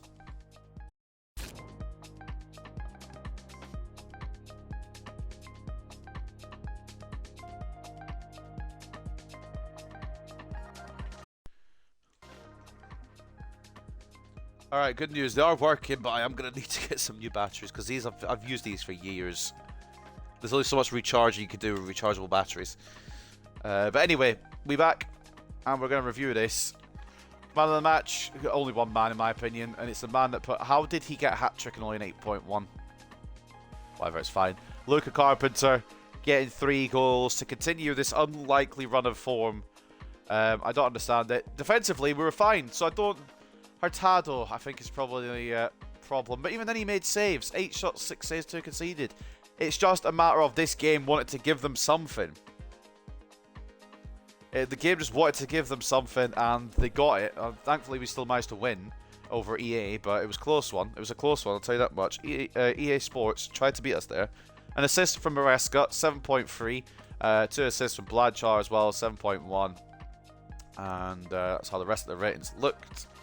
The op I'm really concerned with, but I think Peters might be the starter from now on. Didn't do much better, but neither of them really did well. I think it all went well. It's just the lucky through balls that seem to find a way through. I feel like I got in the way of them. I feel like I'm intercepting them, and then suddenly they're just past my whole defence, and the ball is past my keeper before I can blink. 8.1 for Causa. He was their best player. 2 assists for Gibbs there at 8 rating. Goals come from Solis, who got 7.7 off the bench, and Melendo, who got 7.4. It's some of these teams I don't understand. Like, I do understand that Norwich have got some decent players, and they've got Farkas, who's 75 rated at 17 years of age. He's going to be quite a good goalkeeper down the line, the Galaxia region, but it's just... I don't understand sometimes. Batteries on their last legs, yeah, though I've been using these for way too long. I should have replaced them ages ago. I will replace them at some point. But of course, in tradition, he got a hat-trick, so we're going back and watching it. Wilson played his first one through to Blanchard, into the path of Carpenter. The keeper should be doing much, much better there.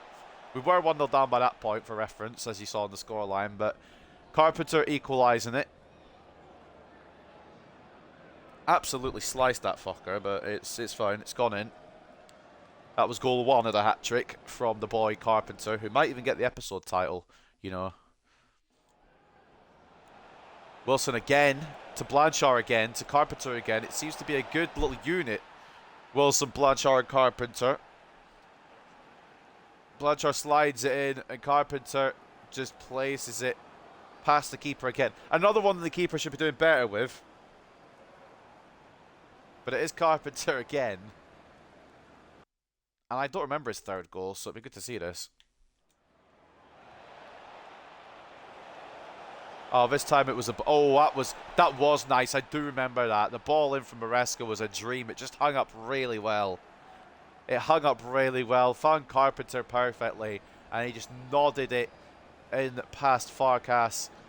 I'd have been annoyed if we had drop points there because Carpenter deserved the 3 on his own. But on the other side of things, Norwich could have just stolen it from us. It was a lot closer than I'd like to admit. But anyway, we come out winners, and that's all that really matters. And Man United lost, so that goes, and there goes another invincible streak. Ours is still intact, just. Hat-trick of tap-ins. I mean, 2 of them were quite easy goals, but that header was quite nice. I've got to give credit to Carpenter.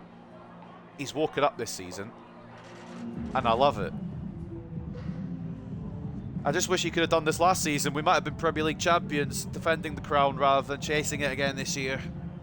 Well, Rodriguez is injured. I thought Carpenter might step up, but it was Carlson that stepped up. But ultimately, not to be. I'm just going to get a drink while we do this post-match interview, so bear with me. We're not giving anything away. Can't say we're looking stronger.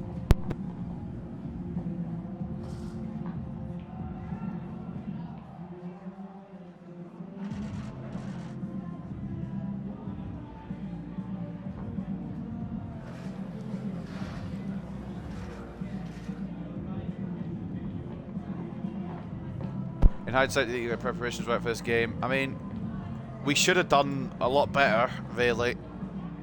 But we had it sorted because apparently Carpenter's decided to score. Carpenter Sims living their dreams right now. Looking forward to him shitting the bed. He's on a mad one right now. I'm sure it'll slow down. I don't think he can keep this pace the whole season. Maresca's happy to be a winger when he played Cam, but fair enough. I don't think he'll keep this pace the whole way through. Robert Blomqvist deal goes through to Jagiellonia for 1.15 million. Another one to add to the Where Are They Now. I still need to get on with that. I haven't done season 2 yet. I'll do some of it tonight, I think. And then we've got Christea and Marin in the academy. At this point, we probably won't do anything with them. But they're there anyway. And Zachary Peters wants to start against Basel. I mean, I was going to start Diop just because it was Basel, but I'm happy to bring Peters in. I'm wondering if they're going to use Nemeni and Kosi. Have a little reuniting. But anyway, it's mad at the moment with Carpenter. And again, I usually don't check the stats before the end of the episode. But if you look at the Premier League now, when we eventually get there, I don't know what's come over him. 8 goals in 6 matches. He's ridiculous. And I love it. I'm absolutely fine with it. Blanchard now sits atop the assist list. And we've still not got our clean sheet yet, but that's a different matter. Lautaro doing well for Atletico. Antwerp played 6. Oh, because they played playoffs, didn't they? But anyway, looking at the Champions League group, we should be able to progress with that win over Leipzig. If we can just beat the rest of the teams, we should be fine. It could still go to shit. I hope it doesn't. Get 3 wins in cup matches. We got one of them over Everton, which is good. But anyway, Carpenter hits hat-trick in Hartlepool win. Carpenter scored a thrilling hat-trick to overwhelm a woeful Norwich City in Hartlepool United's 3-2 win. It wasn't really a woeful Norwich City. They didn't really steal it from us, but still. I love how he gets a hat-trick and doesn't get in the team of the week. Alessandro Bianchi looks like a decent defender, you know. Little regen. Chelsea beat Antwerp, as you expect. Milan drew to Aze, which is surprising. Arsenal beat Vitoria 2-1. Close one there. And Martinez gets a hat-trick in Atletico's game, whoever they were playing, against Club Brugge. João Felix somehow still there. I'm not sure how he's done that then. And the Premier League Player of the Month, September shortlist. Look at him. He's in there, like swimwear. Luca Carpenter nominated. Fati for Spurs as well. Vlahovic for Arsenal. And Alisson for Manchester City. It is a good season for Carpenter so far. Will he get his first Player of the Month? We shall see. And we've got, oh my god. When you become manager of an elite club such as Hartlepool, it's usually not enough just to get results on the pitch. In the modern game in which transfer fees, sponsorship and TV deals comfortably eclipse those of less than a decade ago, a manager is expected to make his mark too, with astute moves behind the scenes to contribute to the club's growth as a business. Despite already being valued at 1.44 billion, this super club is now reportedly worth around 1.6 billion. The result mainly of an increase in media and merchandising revenue. The future looks bright with Jabu Shabalala at the helm, and it's clear that his relationship with the club is one of mutual respect and cooperation. Hartlepool is sending a strong statement of intent to the other elite clubs they're competing against, off the pitch as well as on it. Things you love to see. We are absolutely flying as manager of Hartlepool. In 9 years, we've taken them from middle of nowhere to one of the best. And we just need to prove that on the pitch now. But yeah, Premier League Player of the Month could be Carpenter. I'm excited about that to see if he does get it. And I wouldn't be surprised if he does, because with Vittorio de Carvalho went to Leipzig. I forgot about that. Oh, he was on the bench. What am I about? But he was the regen that we didn't know about, wasn't he? But yeah, if Carpenter gets Player of the Month, that would be fucking solid. And he deserves it as well. So you can't really complain. But anyway, pre-match press conference then before Basel, as we head into Game 3 of today's episode. My dad got me a Christmas, or my Hartlepool kit for Christmas. It's a Carpenter kit. Unfortunately, I have to hit it with a Canadian destroyer. He's dead to me. He has actually passed, but he's dead to me again. Oh, Jesus Christ. Carpenter ACL injury, no please. Can you grab another win? I am enjoying the pressure. We should be able to fucking do it. If we beat Leipzig, beat Chelsea, and then lose to Basel, it'd be typical me, to be honest.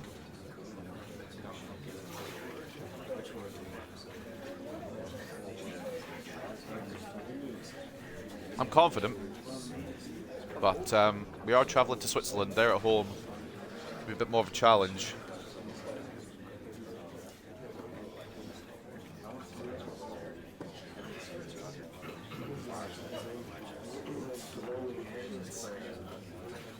Can you keep this great run going?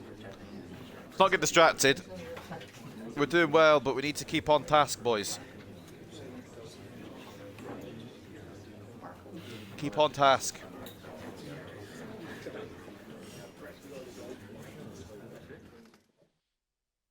I love that none of these players actually exist. I can wish career-ending injuries on them. Best career mode going. As I say, there's no real players that you can really insult because we don't have any. Up next then, Basel. Let's see what we're going to roll with against this lineup. They've got Douglas Luiz. Not someone I expected to see. Is that Liam Miller on the left? Fair play. There's no Nkosi starting. They've got Kovar in between the sticks. We could probably rotate a bit. Nielsen's going to come in for a game. We've had all three goalkeepers play so far today, with Nielsen coming in.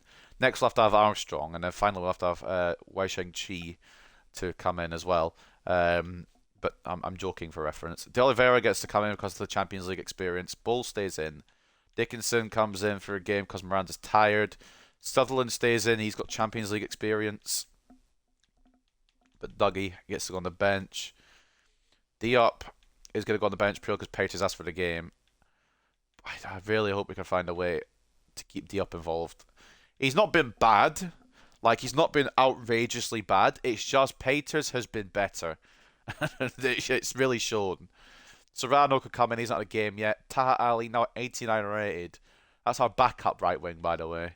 Young can come in off the left as well. With Carpenter now an 88. Christ almighty. And Rodriguez and Blanchard. Their band is back together. We've not started this duo since he came back from injury, but the band is back together as we start. Blanchard and Rodriguez up top for the first time in nearly 8 months. Ladies and gentlemen, that will be the side that we use in this Champions League fixture against Basel. Nielsen in between the sticks. Sutherland captain and left back.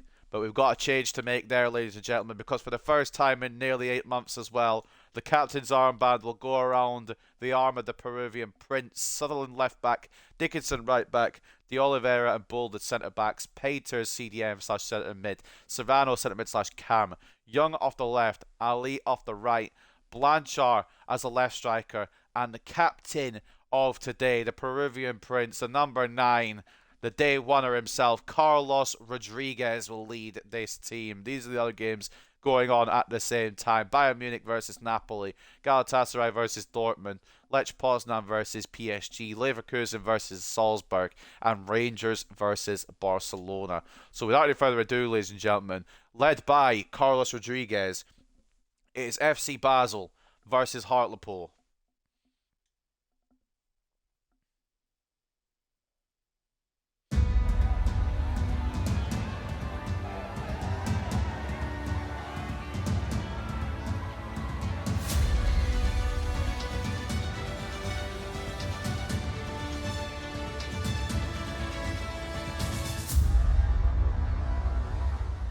How do they at least have Nemeni and Kosi on the bench? Douglas Luiz stole the wifey from me, Alicia Lehman. Snap him to pieces, mate. I could try.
Well, it's our first trip away in the Champions League, our first trip away from home. Nemeni Nkosi is named among the substitutes against his former club. I'm excited to see if he comes on. My days that Tifo's darker skin than me. Who was that? It's a good question. I didn't see the Tifo, if I'm being honest. Who are we starting? trying to remember who was starting. I suppose it'll be one of their players, isn't it? Because we're away. I should look at their players more quickly. We have one of their players because we're away. I didn't even think. But a strong lineup, plenty of talent on the bench if necessary. Should be able to put Basel away with no problem. But you have to remember who's the one controlling these players. It might be a problem. It might be an issue. Douglas Luiz at Basel now. Achille Blanchard, who would want to kick things off, I think, here for the away side. Brother and sniffing the pitch, mate. Probably not, but it's good to see him back. A little reuniting. This crowd is silent. Did Basel even bring any fans? Did we bring any fans across to Switzerland? There we go. United chance coming through. I was going to say, this game was silent there. Opposite of Bournemouth. Young early in to Rodriguez. It's away. Peters. It's going to be deflected. Should be for a corner unless he keeps it in, which he does. Taha Ali. Can he win the header? Just about. It comes to Blanchard. Close down. But head tennis here. Rodriguez try to chip it over, but it's blocked there. I believe it's Giga in the defence who's the Tifo. I'm doing it with a campaign to remember. I don't know what he's doing in Switzerland or what he's doing in the Champions League. We need to keep an eye on him today, apparently. Billy Bull has just been absolutely done. But De Oliveira closed it down. Definitely committed Billy Bull a bit too much there. It's fine. Serrano into Peters. It's off to Sutherland. Blanchard. We want to make mincemeat of this group, really, don't we? Sutherland tries to play it there. I want to go to Rodriguez, but he was marked. But we should be making mincemeat of this group, realistically. Or at least 2/3 of it. 2/3 of our opponents, anyway. Leipzig's the only one I'm really concerned about. What are Man City fans doing there? It's a good question. All the glory hunters are converted to Hartlepool now. We haven't won a trophy since the championship, but still. Point stands. Dickinson getting hassled here. Does well to get out of that situation. But then I'm getting no options to pass to, so like, shit. Good interception, De Oliveira. And a good block as well. Can we get the ball back from any of this defence? Set off his own player in the end. But it'd been quite cool if, you know, when we defended, we got the ball. It's offside in the end, purely because he got in the way of the shot. I think Nielsen might have had it anyway. It wasn't the greatest of shots.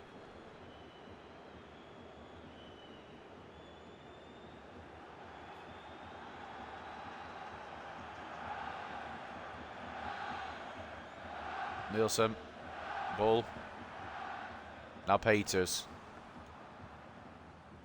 Knocking down Sutherland. On he goes.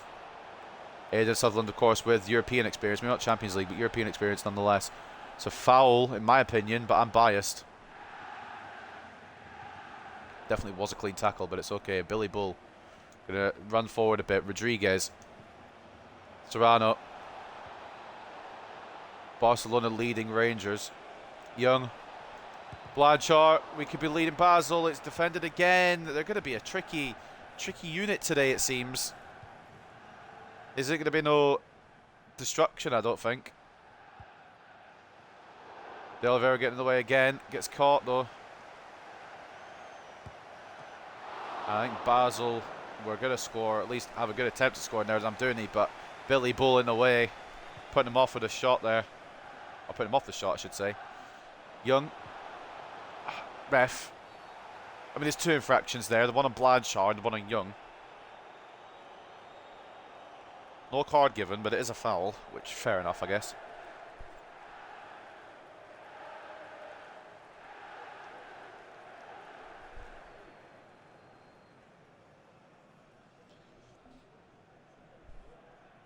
I don't know if this is my favourite career mode I've ever done, but it's definitely one of the most fun ones. We've got some hell of good talents out of the academy. Sutherland to Bull. Right. I'm just getting an interception, but I wanted that to go through, obviously. Lopez. He get caught by Sutherland and he knows that. Sutherland is very fast. I'm doing it. Oh dear. Do you know what? I guess fair enough. Basel may have pulled off a shock here. That was stupid on my part to commit Billy Bull, but from there they done really well to create that. And it's 1-0 FC Basel. Nielsen maybe could do a bit better as well, but it's I think it's tucked quite well to the left actually. Nielsen could probably get a hand to that. But all the away fans travelling to Switzerland will have fallen silent now. It's 1-0 FC Basel. Sergio Lopez. You just don't know what can happen in any cup competition, and that goes for the Champions League as well. We are losing in Switzerland. Now I'm not going to take it that we're going to win every game just because we've got a good team. Like, I'm not going to take it for granted that we can win every game now. But we should be winning most, and this is one we should be in the lead with. Not in terms of chances, because Basel have been quite good defending them, but in terms of the fact that we are Hartlepool and they are Basel, we should be winning. On paper, we should be winning this. But in actual gameplay, Basel have the lead. It's committed my centre-back out of position again to try and win a header. I'm not being funny, but I do have Peters who could go for that.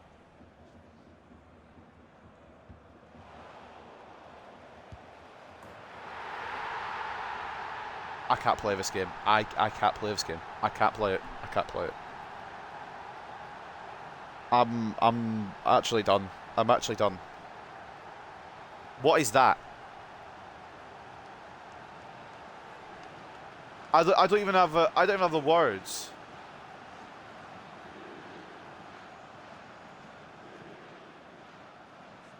I'm in disbelief. That looks, that from a fucking standpoint where you don't know what's going on, that looks hilarious. That looks incredibly funny. But I have aimed it with my X button. Right, let's review this. There's not a lot of options on, right? There's not a lot of options. Fair enough.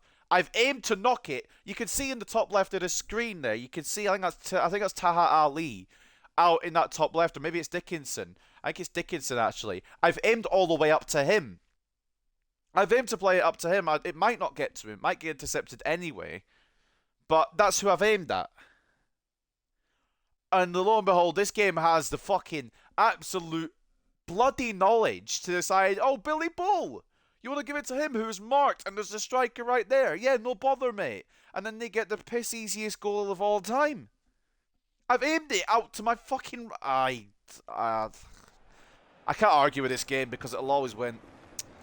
2-0 down. And I don't really know how that second one's come about because I've aimed it at a completely different fucking alternate reality. We might lose here because of video game. We get one back instantly for Rodriguez. That would cheer me up. Nope, can't even do that. I'm gonna lose my... It's directly to the Basel lad. It is directly to the Basel lad. It's not where I've aimed it, but it is. I've aimed it from my right back, who it still might have been intercepted by the Basel player anyway. But it would have got it a bit further and given me a bit more time.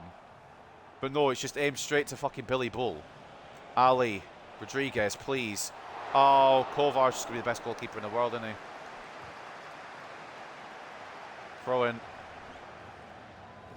Down 2-0 to Basel. I thought the first goal, fair enough, was good play. Second goal, I've aimed to pass somewhere else and the game is up. What? Blanchard ran there. Did he do a ghost run? What am I meant to do here? I guess that was for Wilson. Are you joking me? I can't. I won't play this game if it's just going to fuck me over. Peters. Try to run in because fuck all else is on, apparently. Thank God. The fucking work rate there by Peters to keep that alive, man. We get one back through Rodriguez. But that's all Zakaria Peters. And the more he plays, the more he's worth his price tag. Got tackled here, but didn't give up on it. Got it away from the keeper. Plays it to Rodriguez, who has more or less an open net to score into. It's goalkeeper mistakes at both ends.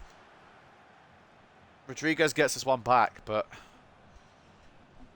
I don't know how we're in this situation, to be honest with you. The first goal, fair enough. Understandable. Good goal.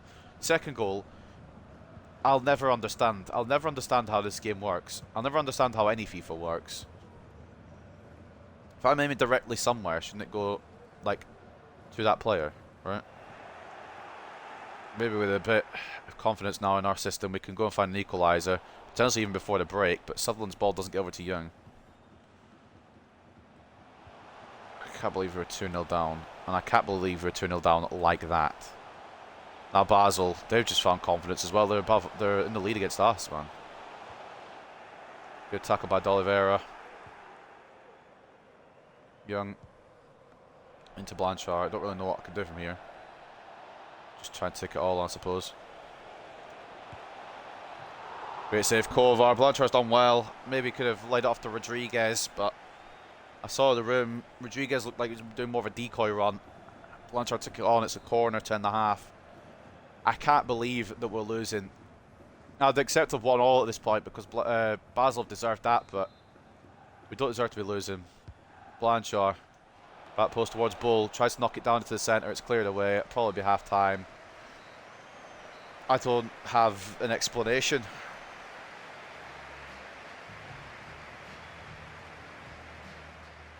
Barcelona, yeah, fucking hell. They're passing it around quite well.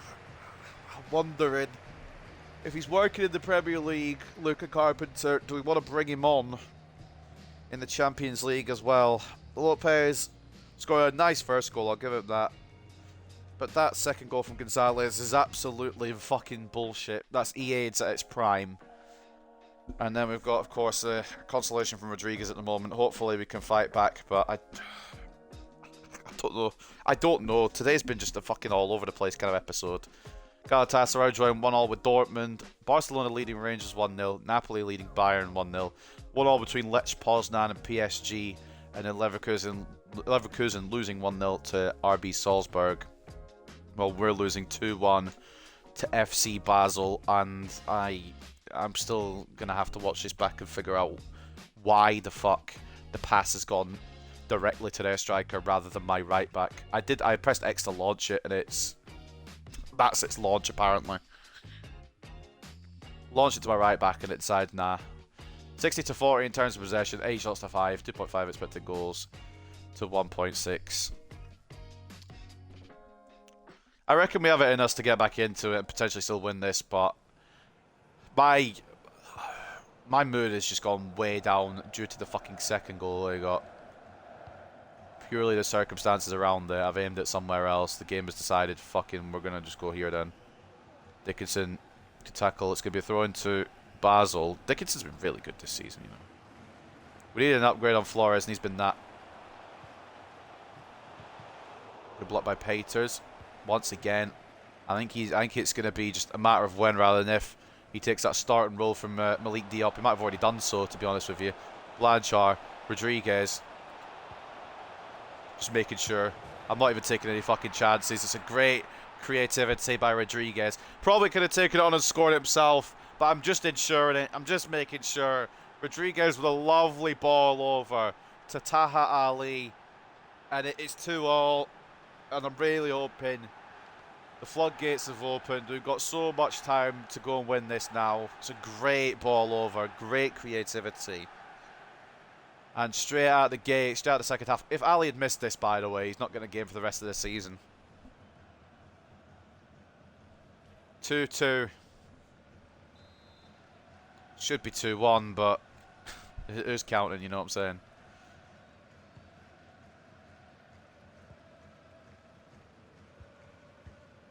Commentators just said this is like climbing Mount Everest, going up. I suppose it was a bit because they did give Basel pretty much a goal. Rodriguez. Blanchard back into the path of Rodriguez. It's fine. It's fine. We ain't going to get mad. We ain't going to get mad. We're going to stay composed.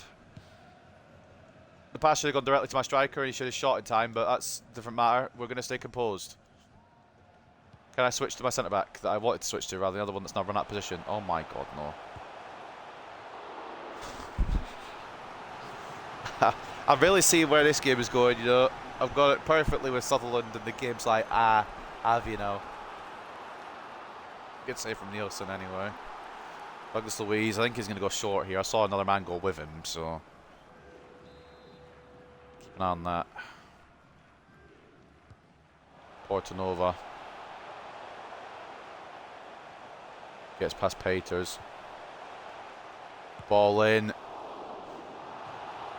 The acrobatic attempt is blocked by De Oliveira for another corner. I'm not convinced, you know. It's not like it's been a bad performance overall. It's just mistakes from both teams. It's been a bit of a... It has been a bit of a shitty game, truth be told. But I'm going to put it down to the fact that we played so many in a fucking row. We need that break before Manchester United. We've still got another Premier League game to come before that. I want to say it's against Bournemouth, but I don't remember, genuinely. It's either Bournemouth or Wolves. Blanchard. Serrano. Got caught. Serrano's not been existing in this episode so far, to be honest. I think it's his first actual appearance, to be fair, but just hasn't been about. Let me clear the fucking ball. I'm pressing to clear it, and my guy goes in a different direction. We'll get the goal kick out of that, I suppose. Jesus Christ. It's just stress today. More stress than it should be.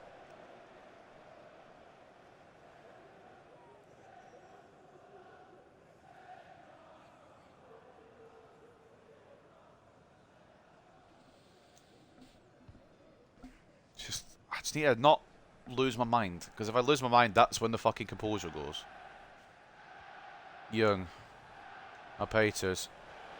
Blanchard. Serrano could work. It was meant for Rodriguez! Off the crossbar. Fuck off.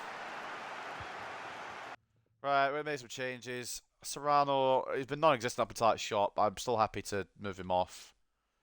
No, I'm not actually, because we don't have an attacking player on the bench. You know what, Peters, you're moving up a little bit, mate. I don't know if you like that, but you're going to have to do it. Wilson could come on as well. I'm fine with Ali, you got the equaliser.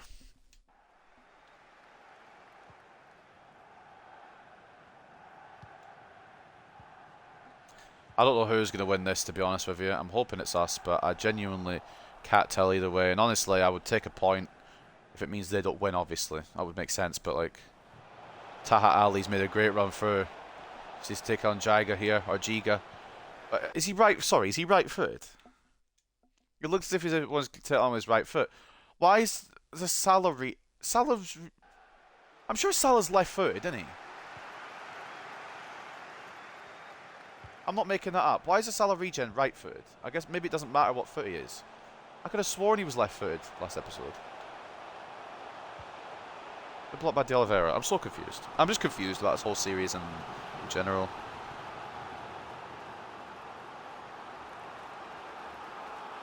I sure we signed him as a left-footed player, but I don't know anymore. It's all blending together. Diop and Wilson come on. And hope we can get anything. I was thinking of bringing Carpenter or Carlson on as well, but we've got best attacking threats are on the pitch currently for this kind of game. Dickinson, good tackle. And we did snap Douglas Luiz, I guess. Basel fans wanted a penalty. You know, I think we are going to have to bring Blanchard. Blanchard hasn't convinced me this episode. He's got, obviously, the assists, but in terms of finishing, it's not been great from him. We'll bring on Carpenter because his finishing has been great. Whether you like him or whether you hate him, he's been fucking good.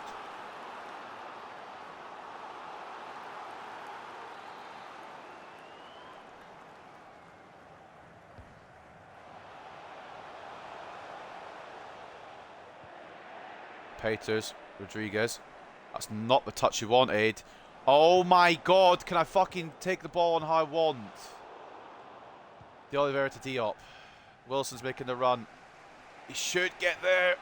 He does get there. Carpenter central. It's going to be cut by Comas. Didn't put enough on the pass. It's on my head. Be that one.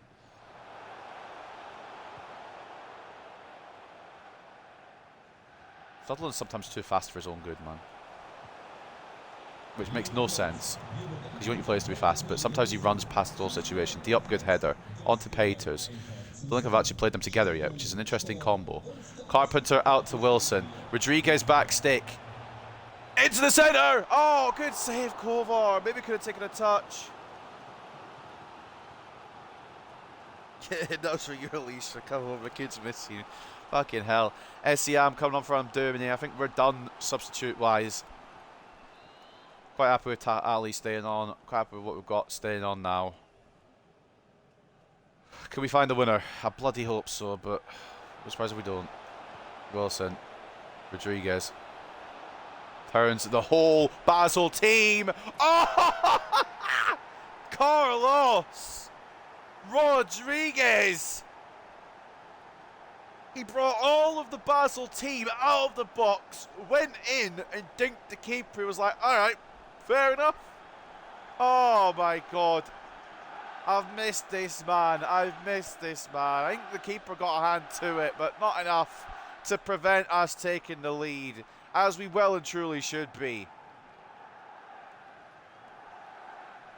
Carlos Rodriguez. Oh, he's back. He is back. Another brace in the Champions League now, on 4 in just 2 appearances in the Champions League. He is fucking returned. Dickinson, Ali, now Peters, Malik Diop making the run. Wilson wants to go. He does go in between that space, but what is that touch? It was a difficult one to take down. It was a heavy touch, unfortunate there. Billy Bull wins a header in defence. Rodriguez, he's been caught up with. I don't exactly know how, but he's been caught up with. And now Basel could go, except he's offside. It's been, I mean, I could say it's been a shambles defensively today, but on occasion it hasn't been all my fault. Dickinson nearly plays that man onside, by the way. That would have been fucking catastrophic. A couple of the goals have been very good, well-played goals. A couple of the goals have been very uninteresting, shitty, bullshit EA goals. So it's kind of a 50-50 balance, I think, in terms of goals conceded today.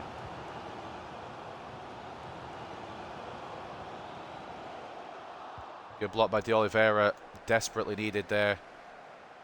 Sutherland, Bull, going to launch it all the way to Wilson. Can he get there? Probably not. Or maybe he can.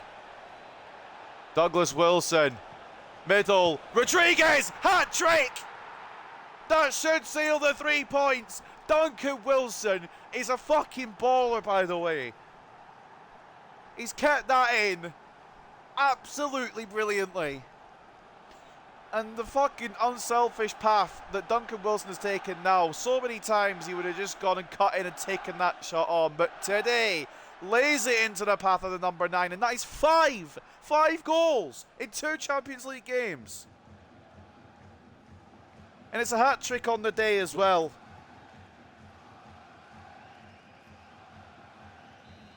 Carlos Rodriguez and Hartlepool have rallied to another victory here. It's a 4-2 again. It's similar. It's not as, I can't say it's similar to the one in Leipzig. In terms of the comeback scoreline, it probably is, but Rodriguez could get a 4th. Oh, he's mishit that. I think he's offside anyway, but he's mishits it. Tried to play that second early with Carpenter. Rodriguez could be on for a 4th today. But it's like the I guess it's similar to the 4-2 against Leipzig, except Leipzig deserved to be 2-1 up.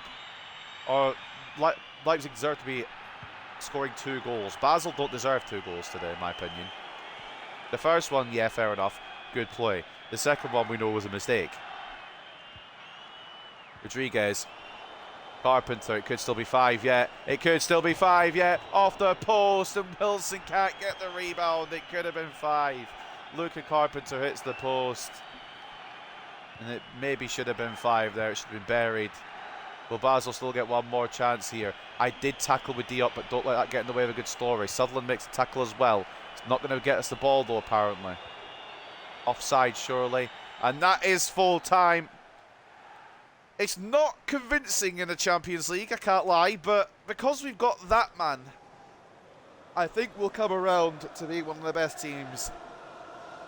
Carlos Rodriguez, hat-trick hero, 5 goals in just 2 Champions League games, and 6 goals altogether since his return in, I think, just 4 appearances.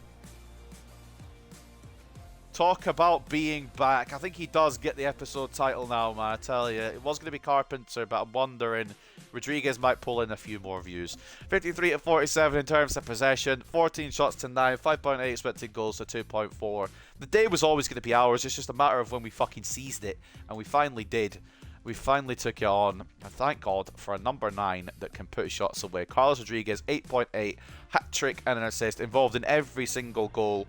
What he didn't fucking score, he assisted, of course. Young with a brilliant performance off the left. I wish he could have brought a bit more, but it's fine. An 8 rating for him. Taha Ali with the other goal, 7.9, assisted by Rodriguez, who could have had 4 today, but the unselfishness to lay it off to the Mo Salah regen was brilliant as well. Leonardo de Oliveira, very good once again. Champions League experience, pulls through. Zakaria Peters with an assist to 7.8. He definitely has got to start in one of those midfield spots. He'd be better where Diop is, but I can't just throw Diop out like that. But we'll have to make a decision on that. When I say we have to make a decision on that, what I'm going to do is I'm just going to keep rotating them. But Peters should get the start, really. Dickinson was good again. Duncan Wilson off the bench with 2 assists to help us find a way to that victory. That's a fucking inspired substitution if I've ever heard one. Blanchard was mid again, I can't lie. And Nielsen quite shit today, obviously gave away his second goal, not intentionally, but he did give away his second goal. 4 shots, 2 saves, 2 conceded from the Danish shot stopper. Carpenter, Diop and Serrano all coming on late, didn't really need to do anything. As for the opposing side, I think Serrano actually started, never mind, Serrano was quite shit today. Juan Gonzalez injured, but he did score a goal, an 8.1, or a goal, and an 8.1. I think that was the one that I didn't intentionally pass to them, but it went to them. Jiga with a good defensive stat, or Giga, I don't even pronounce that. Vogel as well, doing alright. Lopez with a goal and a 7.3. Portanova with an assist at 7.3. All around kind of average, really. They didn't deserve 2 goals out of that performance, but they did get 2 goals. And that'll give them confidence. The Menny and Kosi didn't get any minutes, which I kind of expected, to be honest. But he is there on the other side. Champions League player. You love to see it. And I would like to see the Menny and Kosi hit his potential. For whatever reason, we always seem to have a better left back. And it was... I say we always seem to have a better left back. It was Moffat, and I much preferred Moffat all the way through, to be honest. It was kind of a hard choice between them, but Moffat was always better, wasn't he? So let's take a look at Carlos Rodriguez's hat-trick then. The first one here is Zakaria Peters.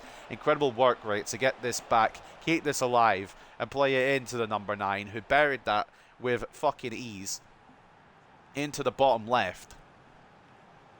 Keeper couldn't do much about it. It was already past him before he went down for it.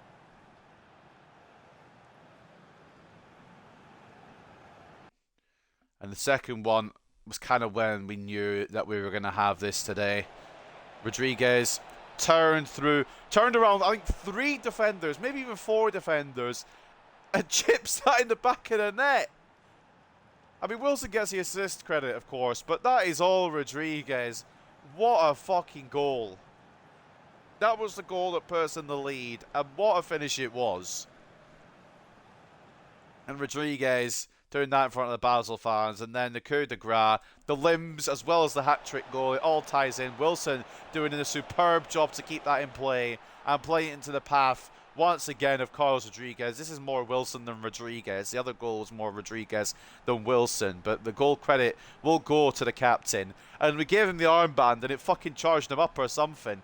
The hat-trick for Rodriguez, and I think we're going to have Carlos Rodriguez be the name of the episode. Maybe not just Carlos Rodriguez, but something around our number 9, because my God, does he deserve it. I don't know if I checked the stats. I think I did, but just to check him again. 53-47 in terms of possession. 5.8 expected goals, 2.4, and 14 shots to 9 as well. We do come out victorious in our second group stage game. So we'll go into the post-match interview and see what we got to say about the man, the myth, the legend, the Peruvian prince.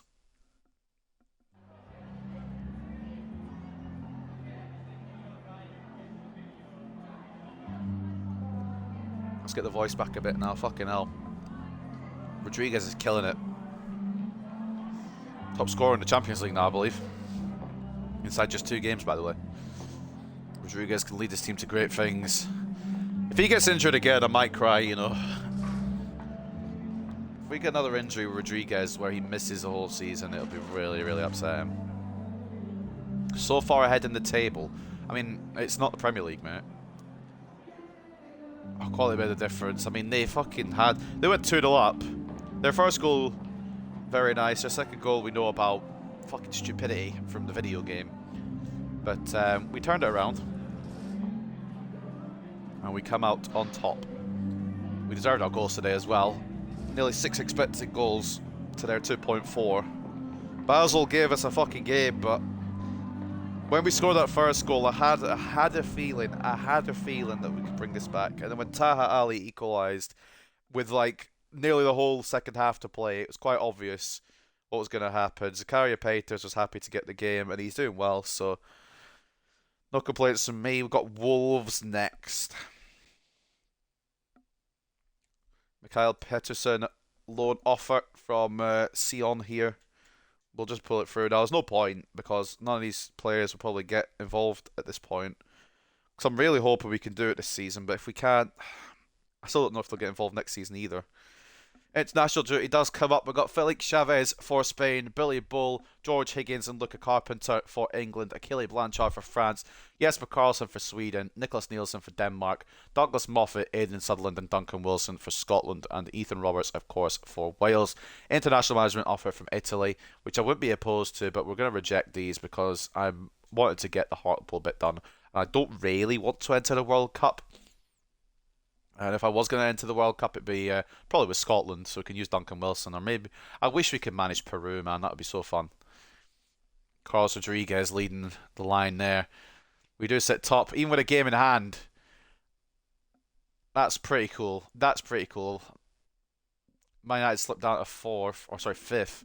Arsenal in fourth. Manchester City still yet to lose, which is concerning, but that's not the end of the world, I suppose. We'll save over just there, and we'll get into this next game. No point in hanging around, is there? No point in hanging around. Up next then, Wolves. They're struggling a bit this year. I wonder if they made some changes to their squad. I might actually go and have a little scout around, see if they have made changes to their squad. Rodriguez, hat-trick hero against Basel. Rodriguez scored the final goal of the game to complete his hat-trick and help his team seal a 4-2 win against FC Basel. Hajduk Split defeated LASK. Arsenal beat Liverpool 2-0. Brighton drew 1-1 with Crystal Palace in that derby. Tammy Abraham put 4 past Leicester. I remember when I think we were getting swapped with him for somebody on our team. Fulham win against rivals. I don't know who they beat, but they won against the rivals, apparently. Manchester derby is occurring. Manchester City versus Manchester United preview. We're not taking the Italy job, and oh, come on! That's fucking robbery, is what that is. Because Carpenter has been magic. And you're going to go give it to fucking wow. You know what? Fine. Fair enough. Fine. I see you, game. It's Jordan that's running my fucking save, innit? Premier League Player of the Month shortlist. There were nominees: Carpenter of Hartlepool, who had to bastard win it.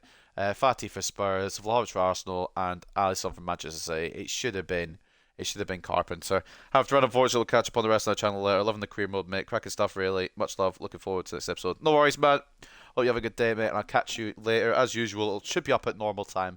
Might be a few minutes late, but if you've got the notifications on, obviously you'll see it. And there's only 2 more games to do anyway, so hopefully wins coming through. Take that, Carpenter. Even the game knows he's a fraud. Fuck's sake. But yeah, Vlahovic winning the Player of the Month, and that is all the news I think we need to cover there. I'm interested who Fulham beat, because I can actually check this.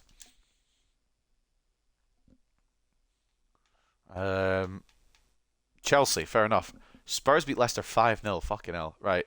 Wolves up next then. Let's go see what they have in the tank. I know they'll probably still have Garnacho and Tell, and that is what I'm scared of. I'm hoping they maybe sold one of them on, to be honest with you. Not as good a start as last season. I've got some fucking ballers, fucking hell. Garnacho's still there. Contract expiry though. If I was doing normal player rules, I'd go for him, but of course we're not. And the Matthias Tell as well, he's still there. Yeah, it's gonna be a bumpy ride against Wolves. It might be our first loss of the season. Might be the end of the undefeated streak, but we'll see as we go into this game against Wolves. We're going to go strong because they're going to go strong. Look at that team. It's still very good. Garnacho off the left, Tell for the middle is concerning. I think we're going to keep De Oliveira and Bull on, to be honest. And then Chavez on the bench. I feel like this is probably the best two to deal with the pace of Tell. Bull's quite fast, you know. Faster than I thought he was. Peters will start again. I'm sorry, Diop, but Peters seems to have overtaken here.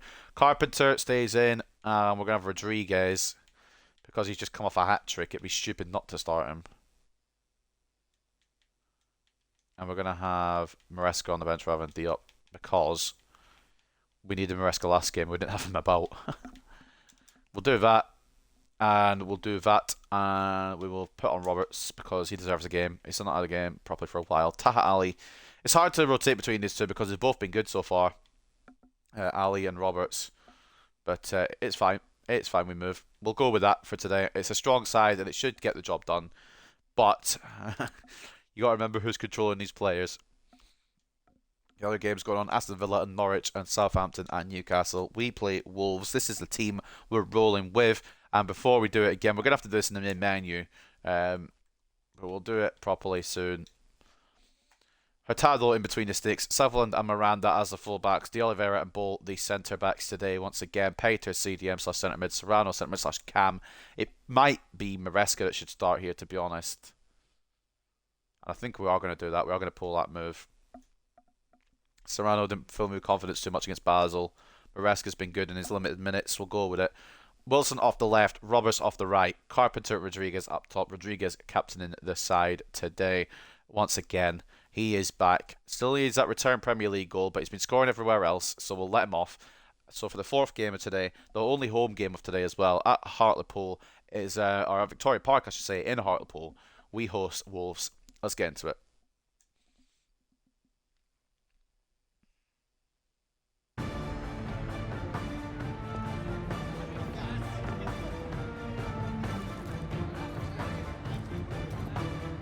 Reference as well, I don't see all the follows, they don't come up on my feed for whatever reason, but I do appreciate everyone who follows on the Twitch and everyone who subs on the YouTube channel. I fully appreciate it every time.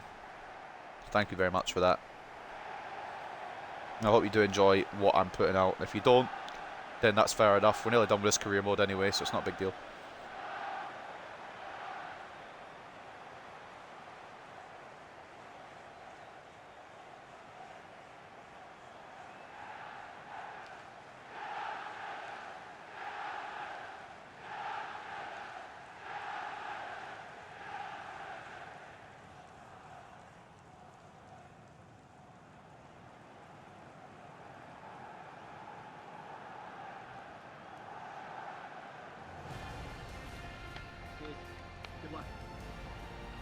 Can we win again?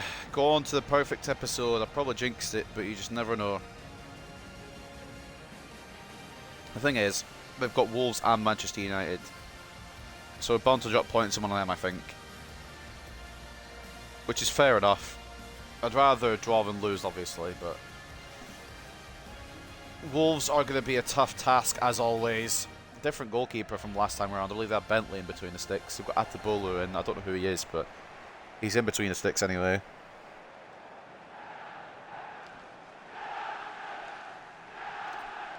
Not to mention the Manchester United game takes place at Old Trafford. So that could be a difficult run as well.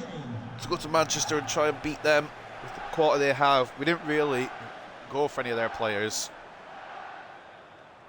Thought it'd be a bit unfair, to be honest. I don't really want to weaken all the teams around me too much. We did go for a couple of players to weaken some teams, like De Oliveira from Spurs. But I don't want to weaken everybody. The main reason we did that from Spurs is because I wanted to weaken the Premier League champions, to be honest, so they can't retain their crown. It took a lot of money and a lot of convincing for De Oliveira to join this project, but he did do in the end. Wilson, ball through at Carpenter. Rodriguez, central. It's going to be knocked away by Alberto. Wasn't the greatest ball in anyway, but it works so we get a corner out of it.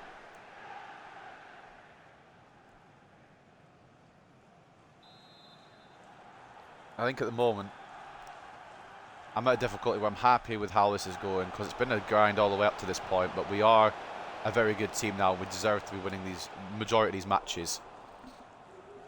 So I'm very happy. I don't think we've lost this season yet, which is maybe a bit unrealistic, but sometimes you want to win every game, or sometimes you have to win every game if you want to win everything. It's offside against either Tell or Alcaraz in the build, I think it is. Yeah, it's not even a close one. That quite clearly offside. Ball. I'm going to try and knock it out to Sutherland, but success rates may vary. Saw the man coming across, so we'll give it to Peters. Rodriguez, a player to watch. He's been back and he's been dominant. Has only had a few minutes in the Premier League. Didn't score in those minutes he got. I've fouled Tell there, so I'll probably pull back for the foul. Potentially a card here. Rodriguez yet to score again in the Premier League, but 5 goals in the Champions League in just 2 appearances. Including some brilliant finishes and that. Those, I mean, against Leipzig, it was just a fucking moment where he came back and bagged. And then he got that fucking other one to secure the dub. It was just, I mean, it's just sometimes you get these moments in career mode and they're fucking beautiful. And that was one of them. Wilson should be able to outpace Mukiele. Can he get round? He can! Duncan Wilson. Sometimes he'll take the unselfish approach, like in that game against Basel, where he played it off to Rodriguez on 2 occasions, but sometimes he has the eye for goal, he has the ability to get to goal, and he will put it in the goal. You get the fucking gist of it. Wilson turns inside. It has taken quite a big deflection, to be honest. The captain, I think it's Alberto. No, it's not, because Alberto's number 3. Number 6 in that defence. It's deflected in for Wilson, but it's still a very good finish. Anyway, it's very good work from the Scotsman. And we lead at Victoria Park against a team that gave us quite a lot of trouble, and has given us quite a lot of trouble throughout this career mode. It used to be Leicester, then Wolves took that fucking mantle, and now Spurs as well. Spurs are a fucking difficult team, you can't really tell. And is Wilson on? I thought if he was, but the touch was fucking wank. I wanted to try and lob the keeper as he came off the line, but couldn't get it under control in time. Peters, we look a lot better than we did against Wolves last year anyway. Roberts gets the ball. I think it's a difficult one to control, but he does almost well. Maresca gets the loose ball. Peters to Sutherland. Back into Peters. Maresca.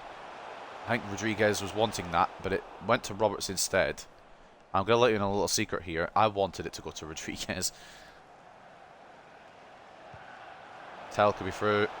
Tell is through. It's a block. But that does not mean you're going to get the ball. Remember that. Remember that. Just because you do well defensively does not mean you're going to get the reward that you deserve. Because I have blocked this and it's just bounced straight back. Straight back to the striker. Shock. Are we shocked in any way?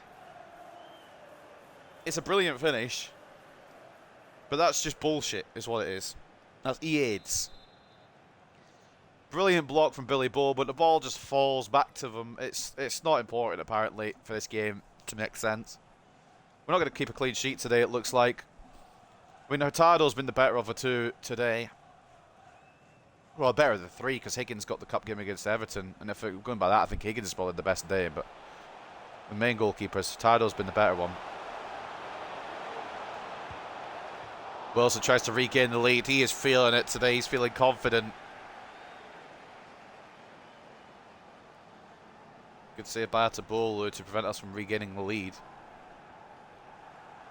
It really shouldn't be 1-1, but so many times we conceded goals we don't deserve to concede, so I'm not even surprised anymore. Maresca off the edge of the area. It's blocked by Alcaraz. Maresca keeps it alive.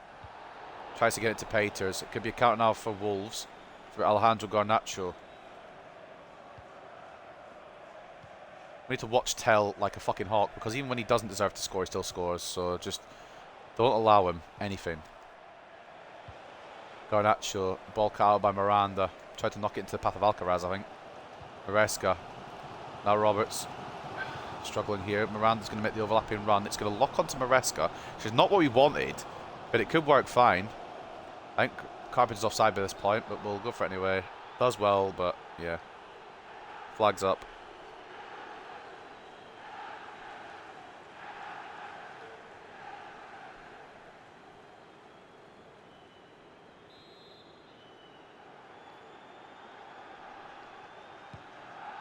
I'm a little annoyed that it's 1-1, but Wolves are always going to be our fucking backache in this career mode, so I'm not surprised either, to be fair.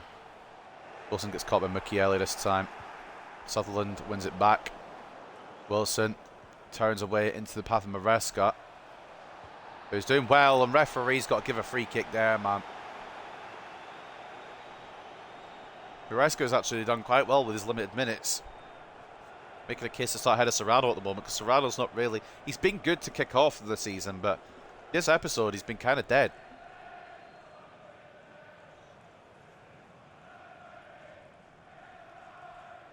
Despite having the Peruvian Prince on the pitch. Carpenter looks like he's been entrusted with the free kick. And I think I will trust him with it, see what he can do. 8 goals this season so far. Can he get number 9? It's not far off. Not far off. That's the problem with Carpenter. He's got way too much bloody power on it. I wonder if someone with slightly less power finds the back of the net there. It wasn't a bad effort by any means, but it was never going to go in with that amount of fucking juice behind it. Garnacho is the target. Billy Bull should win that ahead of the Argentinian. He does. Roberts is going to get closed down. Miranda's making the run again. I do like that Miranda makes a run, because it gives me something to play it to. Carpenter can't get the ball under pressure. Now back on the defensive. Can I go to my DM rather than my centre-back? Peters with enough, I think, pressure there. Miranda blocks the pass, but again, you remember what game we're playing here. It doesn't mean we're going to get to keep the ball. Put out by Peters again. I'm really sorry to Malik Diop, but I'm loving fucking Zakaria Peters, man. Carpenter. Wilson. He's going in again. Is he going to score again? No, that's a ball. Good save. Rodriguez is wondering why it didn't come to him. And honestly, it should have done. But Wilson is feeling it. Wilson's done really well this game. Didn't get the initial goal to put us in the lead, and he's been lively past Mukiele on that side.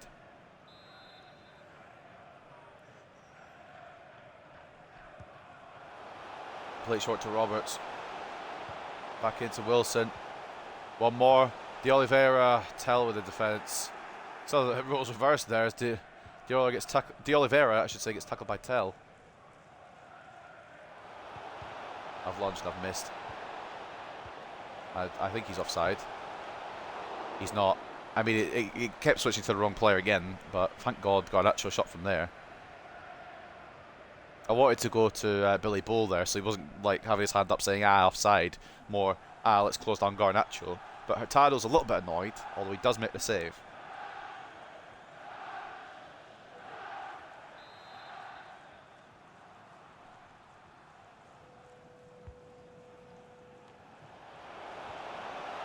Can I just get the ball away, please? Oh my God, I'm pressing it clear, thank God. Counter, counter, counter. Maresca.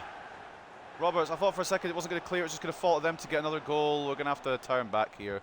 Too much pressure. Roberts, can you keep the ball? No, it's gone. I honestly thought they were just going to get another fucking bullshit goal. I was ready for it, to be honest with you. Half expecting it, in fact, fully expecting it. I've done a fucking great tackle with Billy Bull.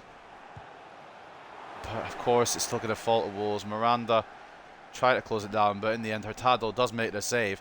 I just feel like if I'm making such, like, I get there maybe little deflections perhaps, but if I'm making such a crunching tackle there at Bull, should I get the ball? Yes. Rodriguez, make it 2. Oh, it's not going to rebound to me, is it? God forbid.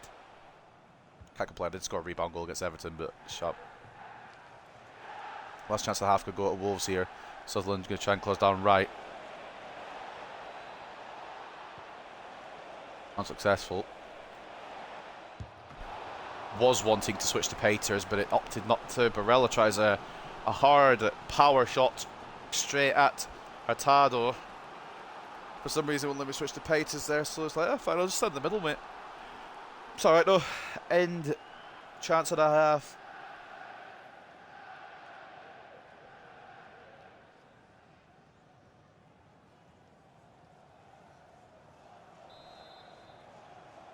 Nicolo Barella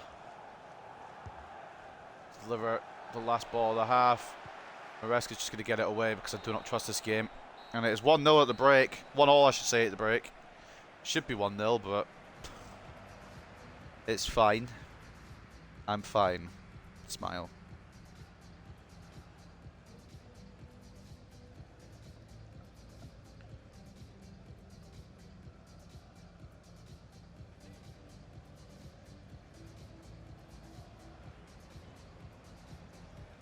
I suppose it's decent, but as a biased player controlling one team, I feel like we should be winning. Obviously, I'm biased. It probably deserves to be 1-1, but just not in the fashion that they got the equaliser. Half time at Southampton Newcastle is 1-0 Newcastle. Aston Villa drawing 0-0 with Norwich, with the Manchester derby occurring later. And I don't know who I want to win that. Manchester City lose, they lose their undefeated streak. Manchester United lose, they lose to Manchester City. So it's kind of like, Man City could come within 2 points of us. I'd rather Man United win, I think, out of that. But just because, not just because I support him. Sorry, I should say. Man United further behind Manchester City in the table. So I'd like Man United to win purely because of that. But a draw would be the perfect result. But I guess Man City would keep their undefeated streak then. 60-40 in terms of possession, however, in favour of us. 7 shots to 6 in favour of Wolves. 2.3 is about to go to 1.8. They've been on it. They do deserve the equaliser. It's just the way that that particular goal was scored is what pissed me off. But upon inspection of the stats, probably correct scoreline into the break, and maybe even Wolves deserve to edge this game at the moment. And they could still. It was Wolves last year. It's a good tackle from De Oliveira, is what I would say, but the game has decided otherwise. I just want to double check this. Didn't mean to skip that so quick. I was pressing A to pass the ball with De Oliveira and it skipped the replay.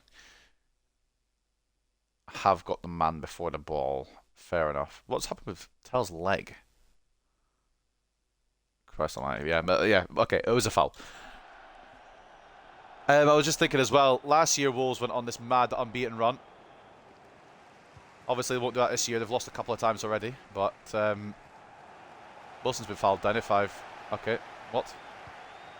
If I fouled with De Oliveira, then that's surely a foul against Wilson. Good save for Hurtado. But will they be the ones to end? The point is there? I can't fucking speak. Are Wolves going to be the one to end the undefeated run of Hartlepool? That's all I'm trying to say. But I'm very struggling today. Apparently, I put that. You saw I put that full power. Good cover by De Oliveira. I'm not going to get to keep the ball. I am finally. Peters picks up this ball. I tried to put that to Miranda, obviously with full power, and you saw it. So I don't understand why it's just half arsed that ball. Carpenter, with 8 goals so far this season, can he make it 9 off his weak foot? Had to take it off his weak foot. If he took it off his strong foot, it's getting blocked. But because he took it off his weak foot, it got saved as well. It was a hard decision. It's a corner anyway.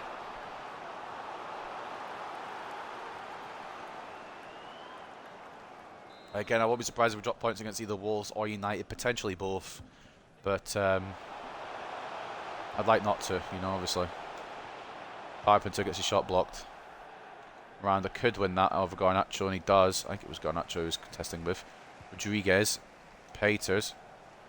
All the way up to Wilson. Very active this game. Somehow Mukiele gets across. I'm not entirely sure how, because I don't think he could have generated enough pace to get across there, but okay. Peters putting pressure on. It works as Bull picks up the poor pass.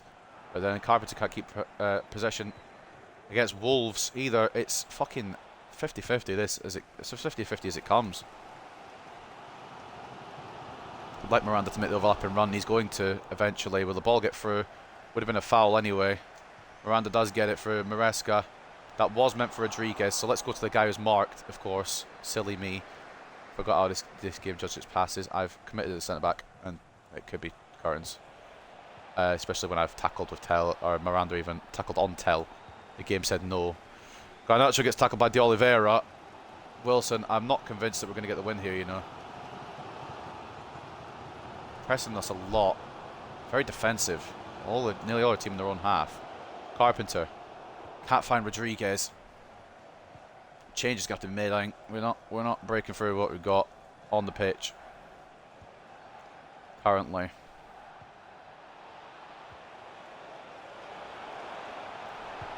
I feel like I'm tackling with Billy Bull, but it just doesn't want to get me the ball. That's brilliant by Hurtado, though. Roberts going to get it down the line to Miranda. Rodriguez is gagging for it. Oh, one more perhaps to Carpenter. Oh, it's a great block by Milan fucking Skriniar. Right. Changes. Carpenter, I love you, but you've not been at the races today. Blanchard might change things up. Wilson, he's been good. He stays on. Roberts has been alright. He stays on. Serrano, I think, from Maresca's got to be the main one. I'd like to rest Peters as well, but we're not going to.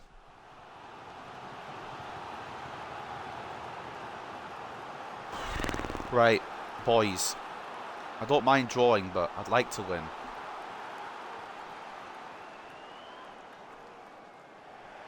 I wouldn't like to lose, so if we lose, I'll be very upset.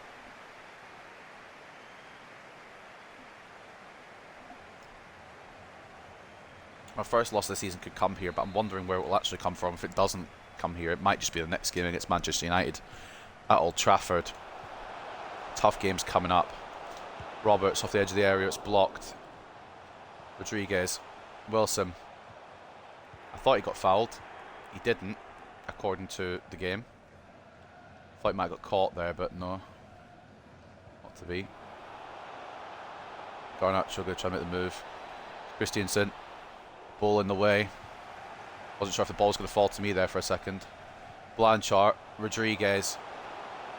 Why would this be a time to score your first goal back in the Premier League? Alberto's caught up. I'm not entirely sure how, but I suppose it's because I was setting up to shoot. Serrano loses the header out. Again, not entirely sure how. And Wolves cooking now with gas. I'm concerned, I'm going to be honest with you. De Oliveira gets the header away. Roberts, Rodriguez. Blanchard could be through. It's going to be difficult. But it's going to be successful. I really feel like some of these players are better off the bench, and I really feel like Blanchard is one of them. And he shouldn't be, because he was meant to be one of the main strikers. At 92 rated, he should be able to score anywhere, but fucking hell, a sigh of relief goes around Victoria Park as we score through Achille Blanchard. Zakaria Peters is on his last legs, but he'll be able to see this game out, and we've got a 2-week break after this anyway, so it should be fine. As far as we know, Zakaria Peters will be starting against Manchester United. He's been very good. And I think he's probably taken Diop's starting spot, which is not what I really wanted to have someone do, but it's an incredible upgrade to that midfield area, so I'm not going to complain either. Well, we just need to hold on. I know how this game operates, though, so apparently a foul there, but I don't exactly know how. Sutherland will catch up to Alcaraz. One of the best left backs in the league for a reason, mate, I tell you. Wilson. Can't get the pass off. It's going to be in front of Wolves. Wonder if they bring on Young, but I'm not going to, I don't think. Ball through. Closed down by Bull. Miranda should get there. Headed Garnacho. Or Christiansen, sorry. He's way out of position, actually. Hold on. Rodriguez. Blanchard could find another. Seal the deal, Blanchard. Seal the deal, Blanchard. Wolves committed everyone up front. I've just noticed they've committed to the attack. And in that, they made a mistake. They've left their defence wide open. And when you're against a team that is scoring this much for fun, you don't want to be doing that. Wholeheartedly, I can tell you, that's not the right move. Blanchard. Maybe all the strikers are very good at this club. Carlson's probably had the least minutes today, which is to be expected now. Rodriguez is back. But Carlson's been good today. Did well against Everton. I'm pretty sure he scored again against Norwich, was it? He scored in another game today. I know that much. We've got, obviously, goals from Blanchard. Plethora of goals from Rodriguez. Sutherland blocks that for a corner.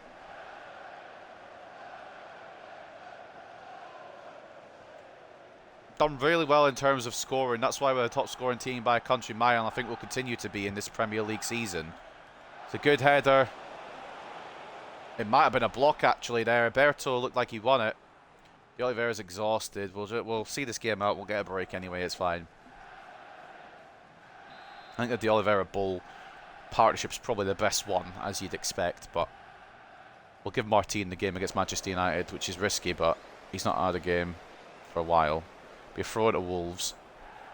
Intriguing that they left that when they could have just continued the pressure there, but fair enough. Might work for him.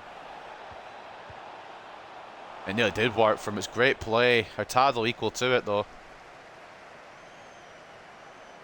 Wolves try to do what they can with what time they have left.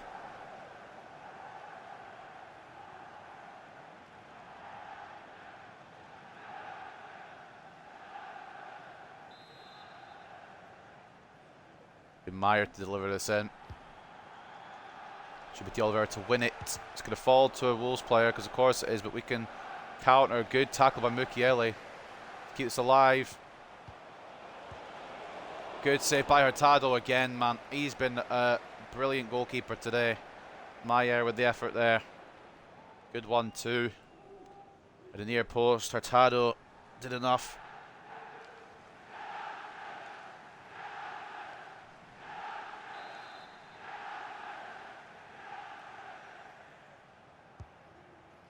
Ball in, Wilson gets enough on it. Rodriguez doesn't get the proper tackle on it. I pressed to fucking clear it with the...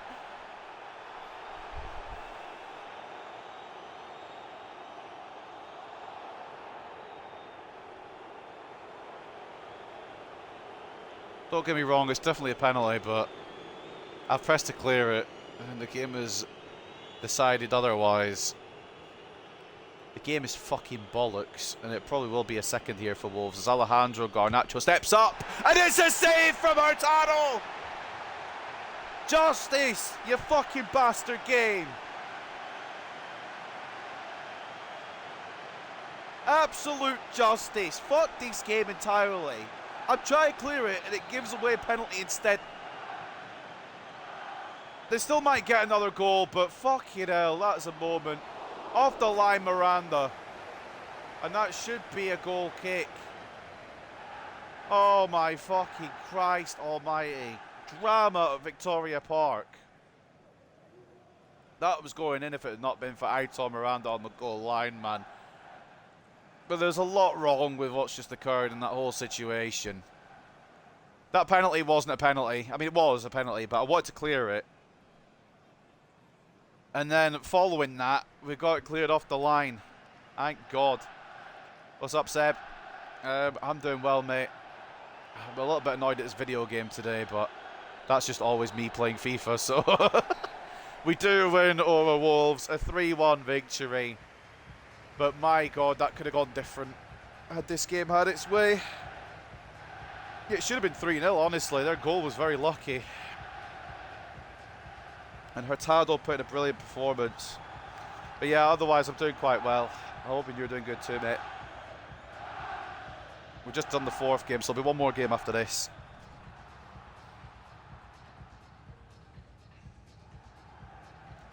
But Christ almighty, this game. Blanchard securing the dub. An earlier goal from Wilson was equalised by Tell, but Blanchard off the bench. The star man still injured? No, thank God. Thank God he's not. He is back, and he's been brilliant. He's been brilliant since he came back. Only got 7.4 today somehow, but 2 assists. Both for Blanchard, which is very, very good. Hurtado, man of the match. Yeah, absolutely. Could have been all over the place. It could have been all over. We could have lost, honestly. 8.5 for Hurtado. 10 shots, 9 saves, 1 conceded. Wilson with a goal and an 8.4. Blanchard with a brace off the bench and an 8.1. Sutherland with a 7.9, as always, on job. De Oliveira was fantastic today. Roberts with an assist and a 7.6. Rodriguez with a brace of assists and a 7.4. Bull was alright. I feel like Peters deserves better rating than what he got, though. 11 passes, 10 dribbles. Did quite well, in my opinion. But the game hasn't rated him too highly. But man of the match for the whole game. Sorry, I'm not being funny like, but how's he got the man of the match for the whole game?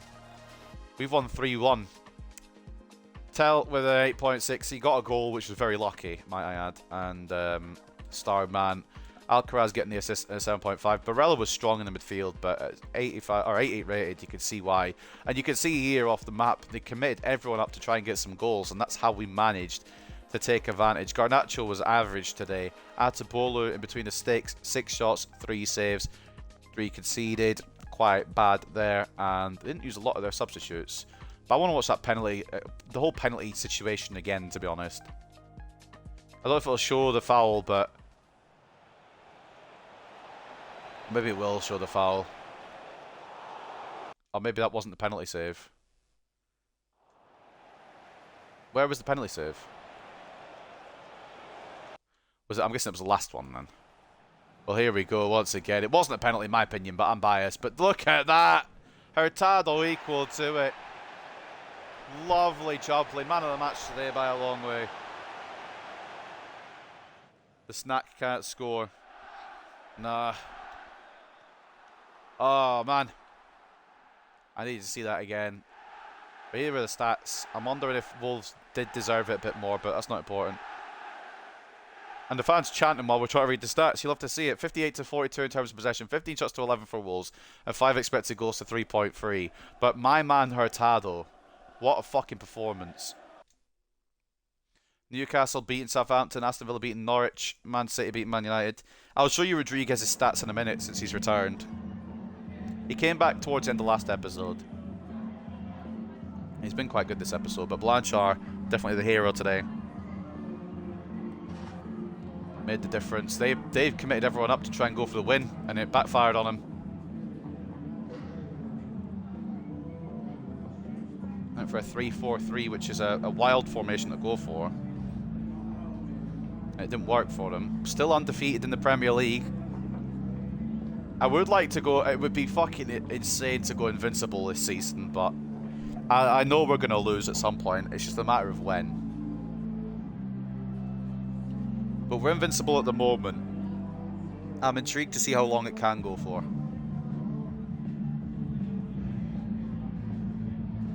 Kind of straightforward. It wasn't a straightforward win, by any means. Wolves fucking made us work for it. I finished my Girona career mode, won the league after 6 seasons and 9 seasons for the Champions League. That's pretty good. It's a pretty good record. I'm trying to do this after 9 seasons as well, but we need to win everything in 1 season because we've not won anything yet. But that's how the table's looking. We have been rampant, to say the least. We've been scoring for fun, conceding for fun as always as well. Man City did win over Man United, which kind of sucks for me because I'm a Man United fan, but also sucks because they're still undefeated and right in our tail. Spurs in 3rd, Arsenal 4th, Man United 5th now. But I will show you Rodriguez's stats since returning, because they're quite good. When you look at Carlos Rodriguez, where is he? There he is. 6 and 3. I mean, Carpenter as well has been a fucking hero this season. There's been quite... The whole strike force has been insane. The whole team's been insane. But as you can see here, Rodriguez, since coming back, Champions League merchant, you might say, and I'll say, sure. 5 goals in the Champions League, 1 in the Carabao Cup. Hasn't scored in the Premier League yet, which is unfortunate, but he has assisted twice. But it's been mad for everyone so far this season. Carpenter's been the unsung hero. 8 goals so far this season. Blanchard, I've been a bit mean to him, but he just... I can't get any consistency out of him. Carpenter was so bad at the end of last season. Yeah, I know, but I don't know what's changed, but I love it. We kept him on, we kept the faith, and he's just said, alright, you're keeping the faith, I'll put all I can in. And he's done a madness. It's going to take him forever to get to the next rating, which is fine, it's not the end of the world. I wanted to do complete striker to get his other stats up a bit, but I think we're just going to go with these, whatever's quickest now, target player, because we're getting towards the end of the season. We're not getting towards the end of the season, getting towards the end of the save. Might as well just go for what I can as quick as I can, really. Because those stats look quite good. And he's shown it this season. I don't know what's changed, but I love it. And I'm happy for it to continue. Pushes acceleration. I could do that. I don't know how long that would take, though. 46 weeks. Or balanced. How long's balanced? 58. we'll go with that then. Push the acceleration. Try and get up a bit more. I'll probably only get to like 90 maximum, but it's fine. It's all good. Well, up next then, we've got to advance 2 weeks. Hold on, never mind. The loan agreement for Mikael Peterson from Sion is going to go through, which is good. Quite long, yeah, it'll take quite a while, but it's fine. He's probably at his peak as it is, and he's doing very well this season. And there goes Peterson. He obviously won't go till January, but they have to do the cutscene now. Who's my star player in every position currently? That's a good question. That's a very good question. I will go to the team and I will figure it out in a moment. In terms of overall, or like in terms of performance, I'll do it in terms of performance, like who I think's been better. But in terms of overall, it might tell a different story. Hurtado is definitely. I mean, it's between Hurtado and where is he? Where is he? Nielsen. Hurtado and Nielsen have both been quite good. But I would edge it for Hurtado. Sutherland definitely a left back. I do like this partnership, but I also like using Martin as well, and even Chavez. Chavez has been quite good too. But I would say the best centre back probably Bull. Right back is Miranda. CDM is Peters. He's come in and just taken that spot from Diop, and he's a brilliant all-rounder. It's a Kevin De Bruyne region, of course, but he works better as a DM, which is quite good. A centre defensive mid does well for him. Serrano or Maresca, that's such a difficult one, because Serrano's done a lot of contributions, but this episode he's been shit. But I will say Serrano probably. For the wing, I'm going to edge Roberts here, but Ali has been very good. Carpenter obviously has got to be one of the best strikers. The other one I don't know, because they've all been good. There's not been a bad one. But I've got to say Rodriguez has been very good since his return from injury. Blanchard has done 5 goals and 5 assists, which is also still very good. And in the left wing, I would edge it with Wilson. But Young, in the minutes he's had, he's been very good as well off that left-hand side. It's hard to pick for every position because I don't think I've had a bad performer that I've used this season. Maybe Shabalal is probably the worst one, but we're getting rid of him. But I don't think I've had an absolutely shit player. So I guess my answer would be this team that's on the screen right now. This would probably be my answer, except this. I would just put Rodriguez ahead because I like him more, really. But I think that would be my team of the season so far, if I had to pick them all. Could load Carlson out? I know I could, but he's going to get enough minutes. He's going to get plenty of minutes, and he does well. I'm not fussed about moving Carlson on because he's so good.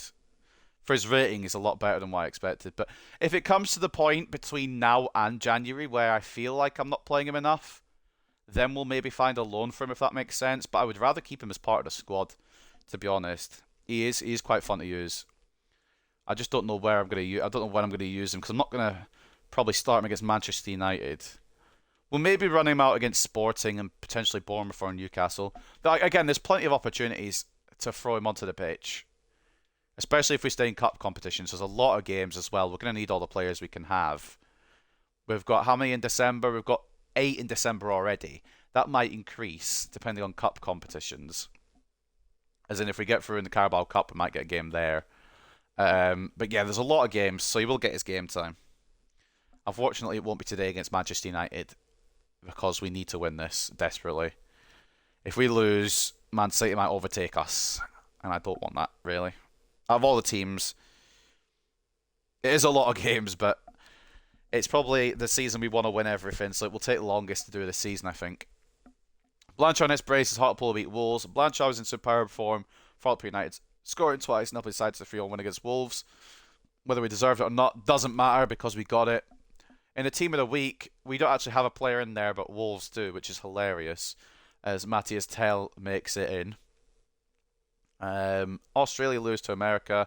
Brazil beat Canada. Qatar beat rivals. I don't even know who that could be. Oh, Australia, apparently. Qatar and Australia, that well-known rivalry. Bazunu could make his debut for Manchester United. I doubt it, because they've got Linus Horn, and I don't think they're going to drop him for Bazunu in a game this important. And I'm still mad that Carpenter didn't get Player of the Month, but Vlahovic was the one who claimed it, and he does look quite good at this point in career mode. So let's get into this then. Let's see what we can do. Wow. This team's changed a lot from last season, I feel. I feel like this team's changed a lot from last season. Man United have been busy. Fair enough, fair enough. We'll probably go with this side again. It worked against Wolves. Although I did say I was going to start Martin, and I will be true to my word. So he will get a start. But beyond that, I reckon we just go with this again. I don't want to leave other players out, but we've got some easy games. I say easy games. We've got some less challenging games coming up next. But that'll be next episode. I don't know if I'll remember next episode. So I guess we'll see. Mireska can have a rest this time. I don't think we're going to need him. And put Moffat on the bench, I think. Just in case Sutherland has a stinker. Because he sometimes has a stinker against Man United. But that is going to be the team we use.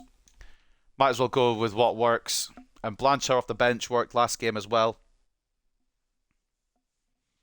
So might as well try it again. I'm doing Liverpool career mode right now. I've signed Romero and Paulinho, but I still have 126 million. I don't know where to use that money. For Manchester, not for Manchester United, for Liverpool. I was going to say centre back, but you've got Romero. It's a tricky one. Maybe a midfielder, but the midfielders that Liverpool have will grow quite well. I mean, you could. I would say just don't spend it personally, but if you want to sign somebody else, maybe a midfielder. But I would just hold on to it because I don't know where else you could spend it in that Liverpool side. You could swap Thiago. Yeah, Thiago's getting older. Swap Thiago. Maybe try and it may be a bit unrealistic. Maybe try and get Bellingham in, perhaps with Thiago and some money, but or Barella. Yeah, Barella would probably make more sense. But anyway. Hurtado in goal, Sutherland and Miranda, the fullbacks, Martin and Bo, the centre-backs, Pegter, CDM/centre-mid, Serrano centre-mid/cam, Roberts off the right, Wilson off the left, Carpenter and Rodriguez lead the line. With Rodriguez, once again, the captain, he's got the armband again, and we know that he's back, and he's here to do it for Hartlepool. Arsenal play Nottingham Forest, Bournemouth play Manchester City, Chelsea play Newcastle, Norwich play Fulham, and Spurs play Brentford. Bournemouth, please do me a solid because this is going to be a difficult game to win for us against Manchester United. That is a strong squad and it's changed a lot. I don't really know what to tell you. I don't know if that's Bernardo Silva or if that's a different Bernardo in the midfield. They're using Alex Scott now, who was at Bristol City for long enough. It's an interesting lineup. And I'm wondering what they got on the bench as well. But anyway, the final game of today's episode at Old Trafford is Manchester United versus Hartlepool. I'm just going to go get my phone charger because I need to charge my phone while this game loads up.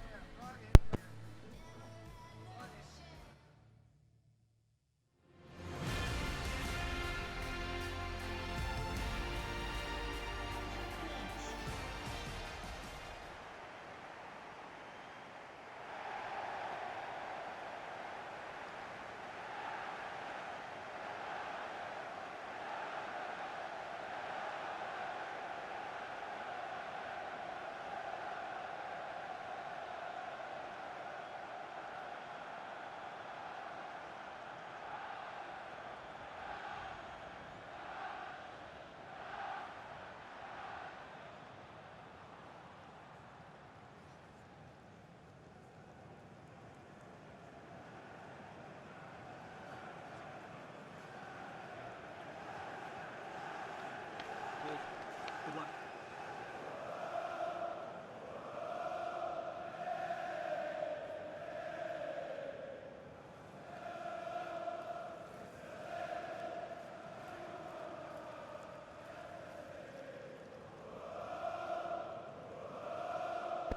That is a strong United squad. I've just got back. That is a strong United squad, and the bench is nothing to complain about either.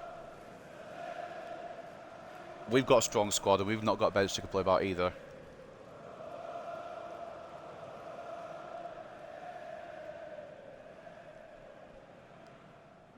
It's strong on both sides of things for both sides. Two of probably the best quality sides in the Premier League. We sit top. Can we continue?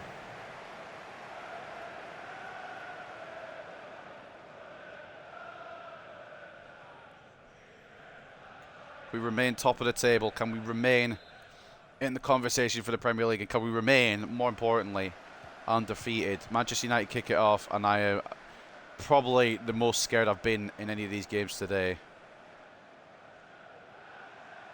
Why is Martinez running all the way through? Why is Højlund already in on goal? Fucking yeah, this is gonna be a difficult one. This United side, Ten Hag might be struggling in real life, but in this game, he has built a fucking superpower of a side. There's not really any weakness in it either, which is an issue. Rashford, Hurtado gets the save, and it's going to be kept in by Wilson, and we'll get it away. But I'm not liking the start of this match. Peters into the path of Wilson again. Carpenter. It looks as if we're going to have an overlapping run from Sutherland. Inside to Wilson. Turns inside. One more. Should have tried to play it off, I think, but thought I could have taken him on. I think we have to be smart here and not doing those stupid Wilson runs. We're going to need to do everything right, not make any mistakes, because this team is ridiculous. Like, when I make a tackle there, I want to get the ball, but I'm not allowed that. It's an okay effort from range. It's easy for Hurtado to hold, though, and I know they've not got De Gea anymore because I've got the De Gea regen in goal. He retired last season. We brought him in off the free agency. His contract must have expired in Manchester United at the end of that last season, and he was on the free agents. Højlund tracks back. Made Trent a centre mid and signing Frimpong. That's not a bad shout either, because Trent's very good at centre mid. I tried to do a Liverpool save, or at least I did like a simulation save kind of thing. I got sacked like second season, but that's not important. And I put Trent to centre midfield, and I'm pretty sure I signed in. I can't remember who I signed in. It wasn't Frimpong. I might have signed in Dumfries, I think. I can't remember exactly. Maybe it was Frimpong. I'm trying to remember. But that's a good shout. Sutherland wins it back. Serrano. Rodriguez. First goal back in the Premier League. Isn't going to happen yet. On the turn. Caught it off balance. Oh no, it was the one who plays for Girona just now. Arnau Martinez. He's the one I brought in at right back and moved Trent to centre mid. That was who I did. My brain needs to wake up sometimes. I brought in Arnau Martinez instead of Frimpong. Rodriguez. Roberts. Oh, fucking tried to cut in and knock it back, but Bella Kotchap read it. Yeah, this is not going to be a fucking easy game. And if it is the first loss, then it's come to a fucking world-class side. I'm not just saying that because I support these boys, but some of these players are ridiculous. Yeah, Martinez is quite fun to use. He's got high potential. He always seems to sign from Man City in FC 24, but I signed him for Liverpool, changed the trend. And once I get this career mode done, we'll be doing more rebuilds. Probably one different team a week if I can get it done in like 3 parts, perhaps. But try and do a rebuild a week kind of thing. I think probably the rhythm. Hurtado with a save. I don't know if I'll do an actual career mode because I don't really like playing the game. I don't really like playing EAFC 24. But I might do rebuilds more than career mode. Although I guess if a career mode's wanted enough, I will do one. But I'm not doing one like this again. It's taking too long. It's been enjoyable, but I'm ready to come to the conclusion of it.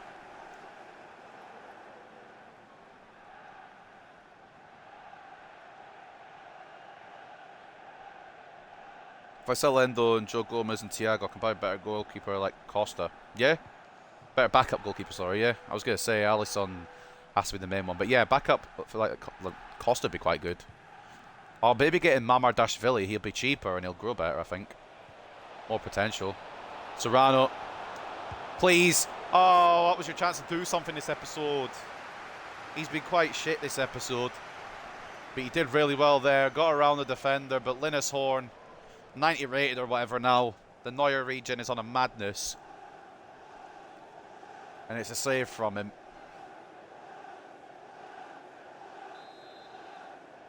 Wilson. Martin. Oh, damn it. Rodriguez. Carpenter. Wondering if he's ready for a big game situation like this. I probably should have started Blanchard. And we're going to get a free kick. And it is Carpenter that's standing over it. Again, he nearly scored in the last game, but I think I might go with someone with less power. Or is it Carpenter standing over it? It might be Roberts. No, it's Carpenter. Maybe we go for someone with a little less power. I don't know what the foul was for.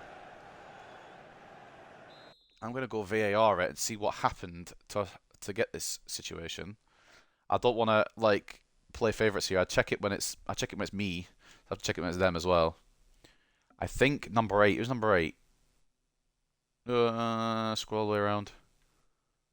Kovacevic, the Modric regen. He has gone through Wilson there. Right, that makes sense then. I kind of want to go with someone less power. I think Roberts might make a bit more sense. He's also got more accuracy. So we'll try and do this, but I don't know if it'll work. Ethan Roberts to make it 1-0. Not enough power. Yeah. Rebound. Yeah, I fucked that. I should have just gone with Carpenter. Carpenter was too much power. Roberts was just not enough. It's an awful fucking free kick there, to be fair. Could have done so much better with it. I apologise. My free kick ability. That was wank. Fulham lead in their game. So I have quite a decent unit, Fulham. Bull, good tackle. I don't know why he's so far up still, but go tackle anyway. Oh, it's good by Fernandez. Is that Alvaro Fernandez? He's still at United. You know, I like that. I like that. I like they've used him. Hoyland, it's over the top.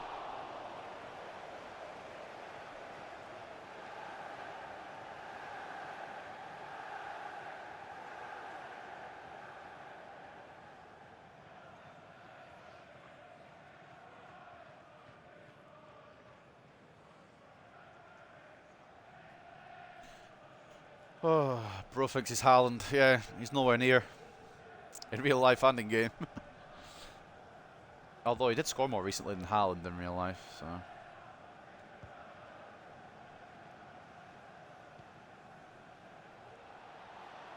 I do like Hoyland, but I don't think he's what we really need at the moment. Rodriguez!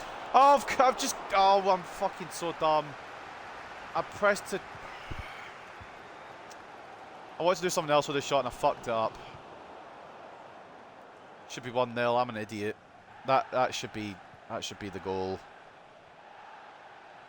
Carpenter, Serrano. Maybe this will be the goal. Oh, what a goal! That, mate, whatever you've done this episode, which is absolutely nothing, Serrano, has now been erased. That is a brilliant goal. That is a finish and a half. He's done nothing this episode, but on the big day, apparently he's like, all right, fair enough, I better do something. He's got it around Rodriguez, around Bella Kotchap, and into the top corner. Oi! That is as top bins as you can get. All right, Serrano, I apologise for insulting you. Gomez got Silver transfer listed him, so I loaned him out. He has got decent potential, but he's just not that good, in my opinion. I can't remember who I signed. I don't think I signed a centre-back for Liverpool. I think I had Van Dijk, and I think I stuck with... No, I did sign somebody. Oh, I just don't remember who. My memory's awful. I know I got in Diamande as like a backup, but I don't remember who I brought in as a main. And I deleted the save, so because I got sacked, I was like, fuck it, I'm not staying here.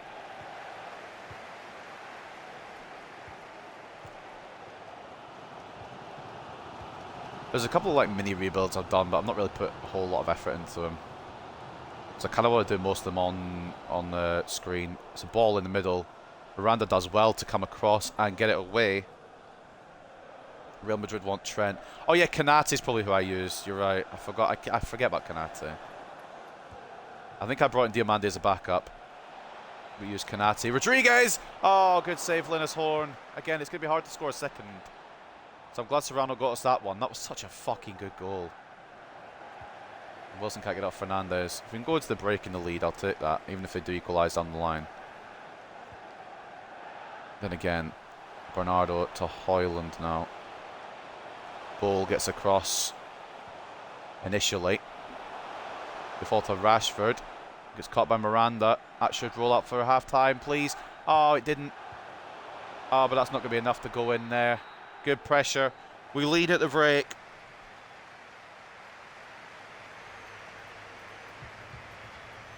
Lock in. We need to lock in. We got that goal from Serrano was nice though. He's done nothing this episode, but he's turned up there, and I suppose that helps. Oh man. I don't know if we're gonna get another goal, but let's try and make sure United don't overrun us this second half. If he can get another goal, that'd be brilliant. Serrano wants to keep his spot. He does. Honestly, I was thinking of bringing in Maresca, but Serrano was the choice, and it's been proven right this game so far. Spurs drawing 0-0 with Brentford. Arsenal drawing 1-1 with Nottingham Forest. Unfortunately, Manchester City do lead Bournemouth 1-0. 1-1 between Chelsea and Newcastle, but I meant to read the Fulham score first, which is 1-0 to Fulham over Norwich. Leicester and Southampton play later. And take a look at the match facts. It's a close one. We've had more accuracy and apparently more expected goals. We also do have the goal. 60 to 40 in terms of possession, 7 shots each, 1.7 expected goals to 0.7. I am concerned it'll come back into this game, but for now we have a lead at Old Trafford. I sold Endo and Thiago. Good sales, to be fair. I mean, I don't mind Endo, but he's just not right for Liverpool. I don't think. A weird one that from Liverpool. I think he just panicked. To be honest with you. Serrano again. Oh, it could have been a second for him, but Horn save him. We've started off the second half in a good spot. Serrano turned around Bella Kotchap, and it's a good save again from Horn. Chelsea actually good. They got top 4 last season. I think they're quite good in this career mode, which is scary. It's a scary alternate reality. Liverpool nearly got relegated, but they ended up finishing 12th. And at the moment, it looks like Newcastle could be the big team that might be in a relegation scrap. They won the Premier League 2 seasons ago. Serrano. Rodriguez. Oh, just over the top. We've got the ability to get this second goal. We just need to be able to have the finishing. I feel like one of those should have gone in for me, the Serrano or Rodriguez, to open the half, but I just hope we don't rue our fucking chances here that we just had. Horn. What's he doing? What's Horn doing? Rodriguez. Oh, let's get on one more. Roberts. No. No, no, no, no, no, no, no, no. No, no, no, no, no, no, no, no, no. You can fuck off. He's just come back.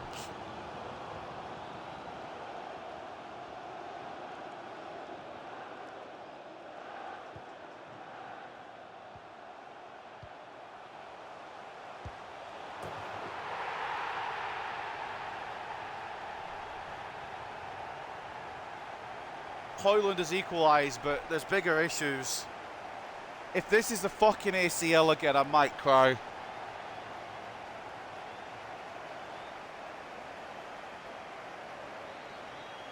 I'm actually going to be so pissed off. Obviously, if it is an ACL and we get to the Champions League final, he'll be back in time for it. But I don't want to go another whole season without Rodriguez. You got to be fucking kidding me.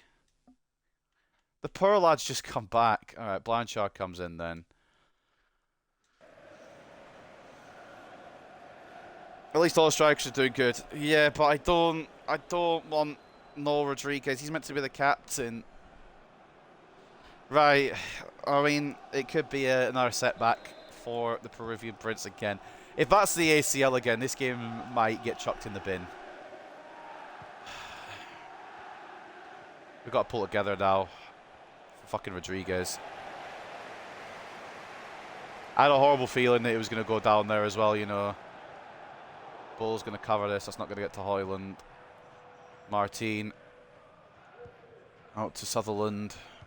I'm I don't even care about this result now. I don't care for the undefeated streak. I just want Rodriguez to not be injured for the rest of the season. I do like the strikers we have, but obviously he's the captain. He's the main man. Yeah, it's just fucking bollocks. If it ref, excuse me. When has Rashford ever been that physical? Got a touch to it, but I'm not going to get the ball. Oh, it's going to go. I know which way this is going to go now. Ball gets enough of a header away from Rashford. Roberts can't fucking. I wanted to try and get that to Miranda as he was running, but couldn't. And Ball takes it over Rashford there. Goal kick, I think. Restart match. It's tempting. I can't. As much as I want to. I don't want to cheat. I'm just hoping that it's not as bad of an injury. He went down holding his leg though, didn't he? Maybe just a sprained ankle. Maybe just something like that. Anything. Anything that's not an ACL, please. Carpenter. Oh, Martinez reads it. And I will take a point here now at Old Trafford, honestly. What are the fucking odds, man? Williams tackles Sutherland for a throw. The fact that he just had an ACL, that's what I'm worried about. Bernardo coming up for Sancho. Apparently, in the virtual universe, Ten Hag and Sancho are in a good spot. Does he have injury prone? Oh, we'll check now, will I? I'll check after the game, but I don't think he does. He shouldn't have. He might do now. He didn't before.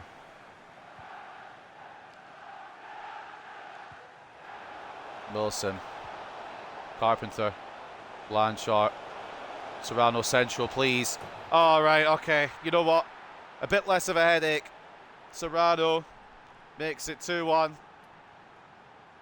Something to distract me from what's going on out with this game. Out with everything else. Carlos Rodriguez. I do love you, but at the moment we're going to have to put you to the back of the mind while we try and focus here. Focus up. Serrano's definitely back in. If it means we win this game, Serrano's definitely back in. What a finish again. The first one obviously won't be topped, but that's a great goal as well. Serrano might be the hero today. We're going to make some more changes. These ones that I actually want to make. Wilson's not really been that active, so bring on Young and Moffat for Sutherland, I think, as well. Sutherland's been alright, but Moffat might be able to just be a bit stronger on that side.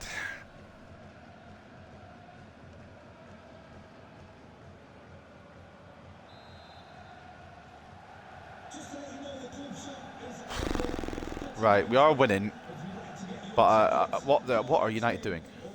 I mean, if they keep doing that, fair enough. 5 goals in 7 matches for Serrano.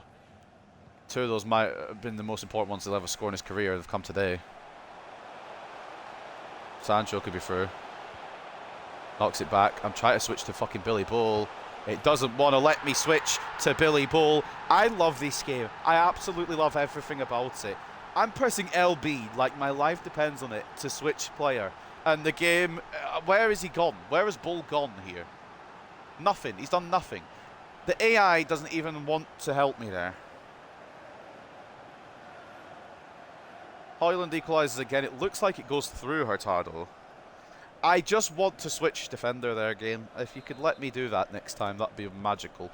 I know this time it's a bit late out to ask for that, but next time, could I switch defender in time, please? Now Young, he needs something. Can he go along himself? He's going to need help. It's going to go all the way to Serrano. Carpenter's right there, though. Carpenter is physically right there to get the pass. So why has he gone to Serrano? Oh, I'm going to headbutt something.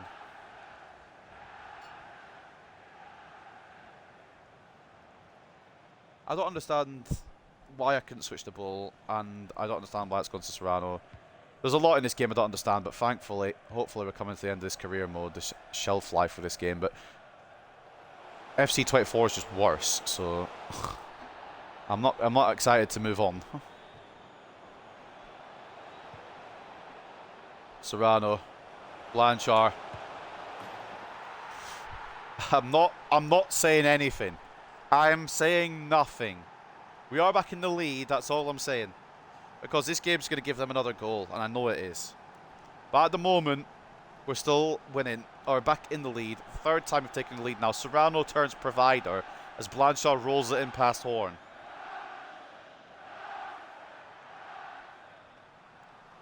But I'm not saying nothing because this game loves to give them goals, as it seems today. It's been a goal fest. All these games today have been goal fests. We can't defend for shit. Which has always been the case, but it's still funny.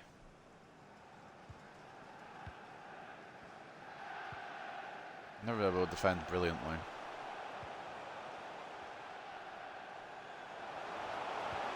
Moffat tries to close down Williams. It's going to come to Peters in the end. I've aimed at Young, but thankfully it tried to go somewhere else because he was marked. Hoyland tries to go for his hat-trick to save by Hurtado. I don't really know what to expect in these last minutes. But what I do know is at Old Trafford, we're in the lead at the moment. It's been a long-ass episode, hasn't it?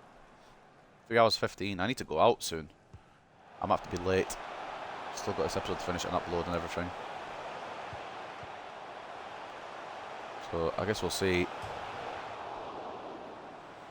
I don't know who that was, but all my soul nearly left all my body there. That hit the fucking crossbar and honestly probably should have gone in. Moffat's going to try and make the run now. Inside to Carpenter. I think Blanchard's offside. He's probably going to score it, but he's offside. He's not offside? Alright then. What's going on with the camera? What? I swear he was off. Was he? Who was playing him on? Do you know what? That's fine. Honestly. I think he was off, which we don't say anything. Don't mention the word. How is he not offside though? I'm fine with it. Oh, I've gone the wrong camera angle. Did I just play that at the perfect time? I must have done. Yeah, I have. It was the right back that played him on. Right then. I don't think we've got any worries if Rodriguez is out for a while, but I would rather he wasn't, you know. Be good if he wasn't. Smile. We put 4 past the 90 rated goalkeeper, by the way. I don't really know how we're doing this. But I think in hope and in solidarity with Rodriguez, that's probably how we're doing it. That was meant to go to Young. A bit too much power on it, perhaps, there.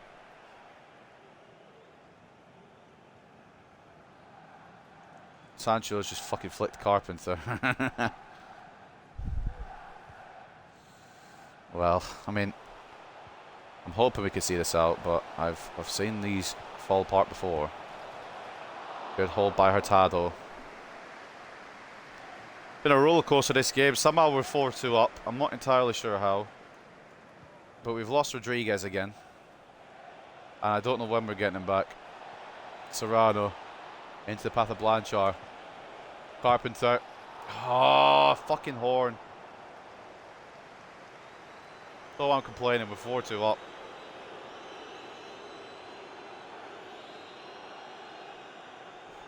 Well, I need to go at 5:30 and it's 25 past now, so I'm just going to have to be a little late, unfortunately. It's not like an appointment or anything, I just have to go meet some friends, but it's good. Oh, Christ. This has been an episode of... I don't really know what to, you know, talk about as. Serrano. I mean, I usually tag 5 wins in a row as a perfect episode. Young try to get a 5th. I don't know why my striker is in the net. I'm not even wanting to control Carpenter. But we usually tag 5 wins in a row as a perfect episode. I can't call it that if it's another ACL injury to Rodriguez, can I?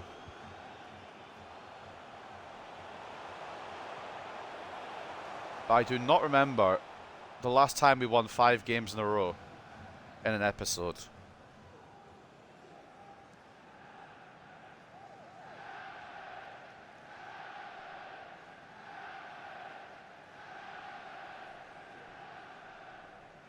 Oh, man. I mean, Horn's up. It's not going to matter. If he scores, it'd be fucking mental, but... even if they score, It won't matter even. I can't speak. That should be done. It will be done, surely. No, they're going to get a chance here. But they're going to put it wide from Sancho. And despite the victory, I want to celebrate it. We remain undefeated, and we've put on one hell of a fucking performance once again. I think despite the fact that I might not be the best at this game, this team might just be too good for it to matter. Juan Carlos Serrano, definitely my MVP. I know Blanchard came on and bagged twice, but Serrano, definitely my MVP today. For this game anyway, for this episode. Didn't really do anything otherwise. But turned up on the big occasion. Braces everywhere. A brace from Serrano and a brace from Blanchard cancels out Hoyland's. He also got a brace for reference. A 4-2 victory at Theatre of Dreams. I can't be turning that down, but I am concerned about our captain. I think that's where my concern will lie until we know more. 58-42 in terms of possession, 15 shots to 13, and 4.7 expected goals to 2.2. We turned it around second half. I still don't know how Blanchard managed to stay on side. That was a stupid move from the right back to keep him on, but I'm not going to complain at all. 8.9 and man of the match goes to Serrano. No arguments from me, no complaints from me. A brace and an assist and an 8.9 from the Argentinian. Achille Blanchard coming off the bench for the injured Rodriguez. He gets 2 goals and an assist and an 8.6. Luca Carpenter with a brace of assists and an 8.1. The attack was fucking prominent today. Everyone else kind of alright, I suppose, at best. But that front three today, Serrano, Blanchard, Carpenter, seem to cook. And I'm happy if they're cooking. I know Carpenter didn't score today, but even when he doesn't score, I'm glad he's getting involved, and that's fine by me as well. I just want this team to succeed, to be honest. Rodriguez injured, God knows what it is. I don't want to know. Peters didn't really turn up today, so maybe Diop gets a run out next game. Man of the match for them. In fact, I didn't check Hurtado's save record. It was probably quite good. 9 shots, 7 saves, 2 conceded. We do get over the line, thankfully, because we are so good attacking-wise. Rasmus Højlund with a brace and an 8.3. Alvaro Fernandez actually did quite well at right back, despite not being his position. Davies as well, Martinez as well. Some very high-rated talents at this club now. Linus Horn, 90. Kovacevic, 89. Probably bordering on 90. Paulo Bernardo, interesting signing. He got an assist and a 6.5. The other assist coming from Sancho is 6.3. I've done it in match rating order, so how Williams has come above Sancho is interesting, but fair enough. And a lot of unused substitutes as well, but they've got a squad and a half in Manchester United. I'm glad we overcame it. But anyway, I guess we better go, see what the news is. Nottingham Forest beating Arsenal 3-1. Newcastle defeating Chelsea. Oh no, don't ask me anything. I don't want to know.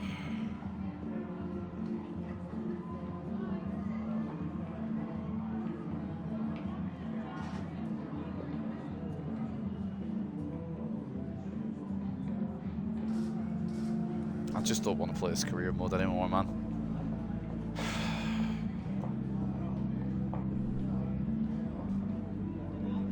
He's just come back.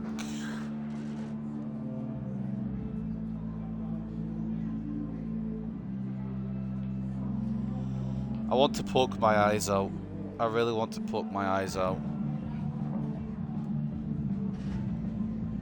I can't believe that he's ACL'd again.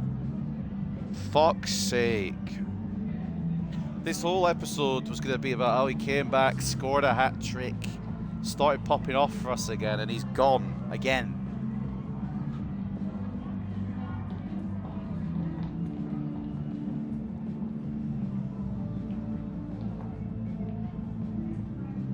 If we hadn't won the game, I probably would have restarted. Genuinely, I can't be arsed.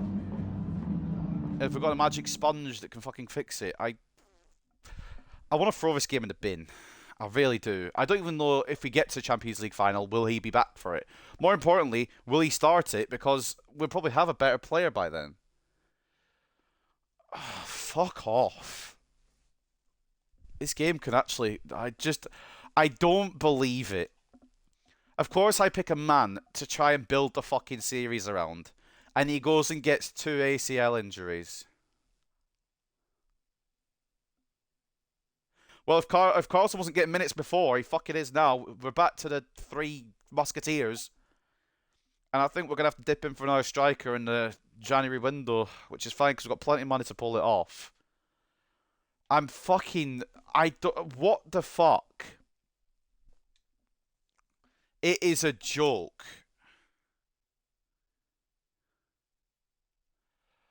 Oh my fucking Christ.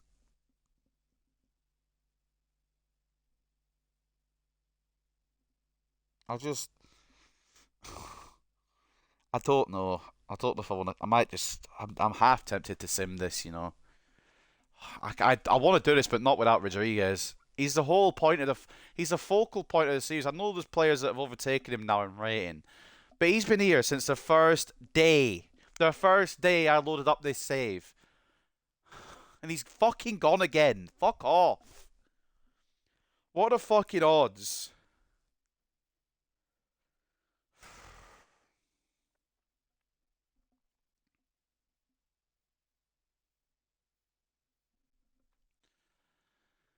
Right.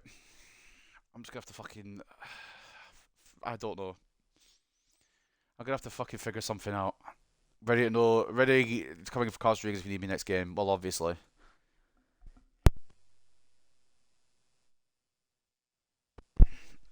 Was he a youth player? Yeah, he was a youth player in the youth academy. You know how when you like originally start a save, like when you start the save on the first day, and on like the very first day you check the youth academy and there's already some players in there.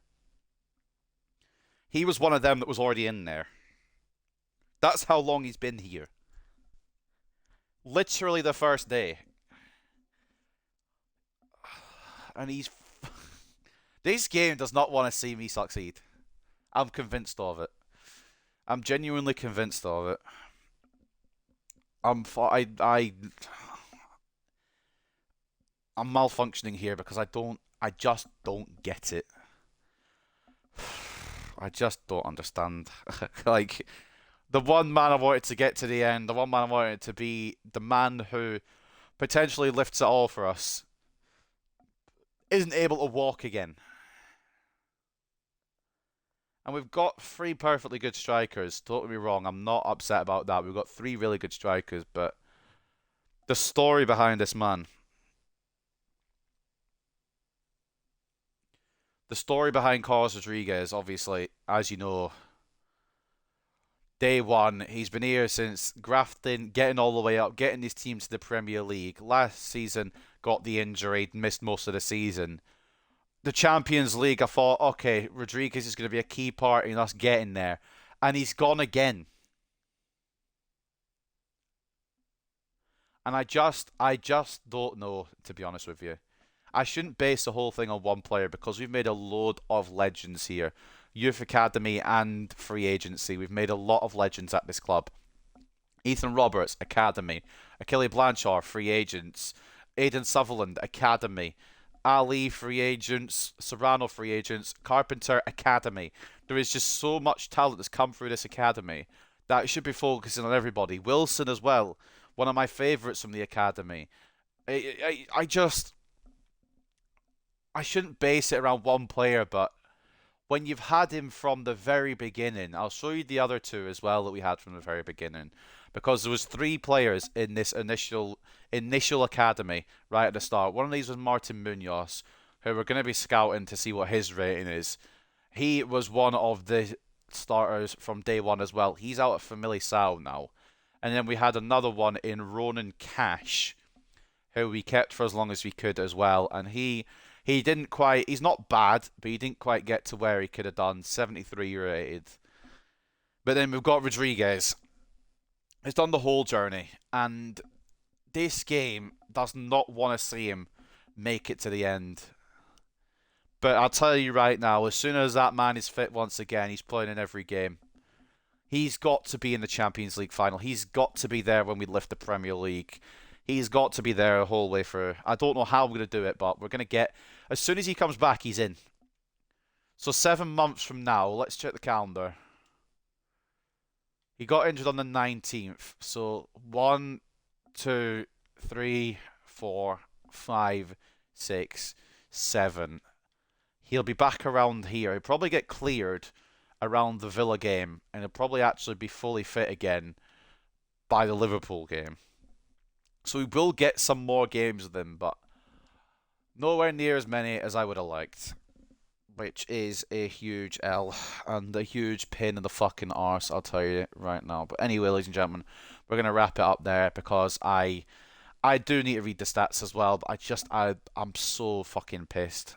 I will read the stats still. I'll keep going as usual, but that is ridiculous. How he's just come back and then a couple of weeks later he's gone again.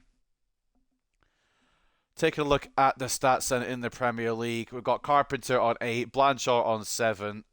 Spurs are firing as well. Serrano has 5 in the Premier League leaderboards as well. Did Rodriguez make it to the... No, he didn't score in the Prem, did he, since he came back? For fuck's sake.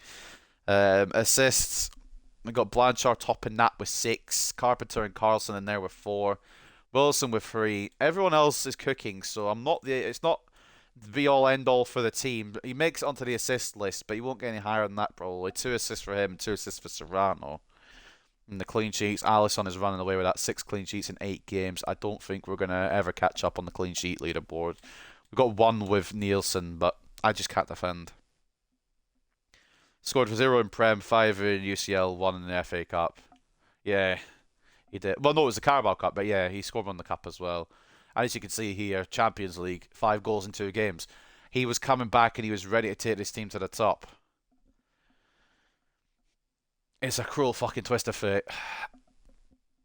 I think that's probably what I'll call the episode. But take a look at the stats within the club. Appearances, it's been most appearances made from Sutherland, Carpenter and Blanchard.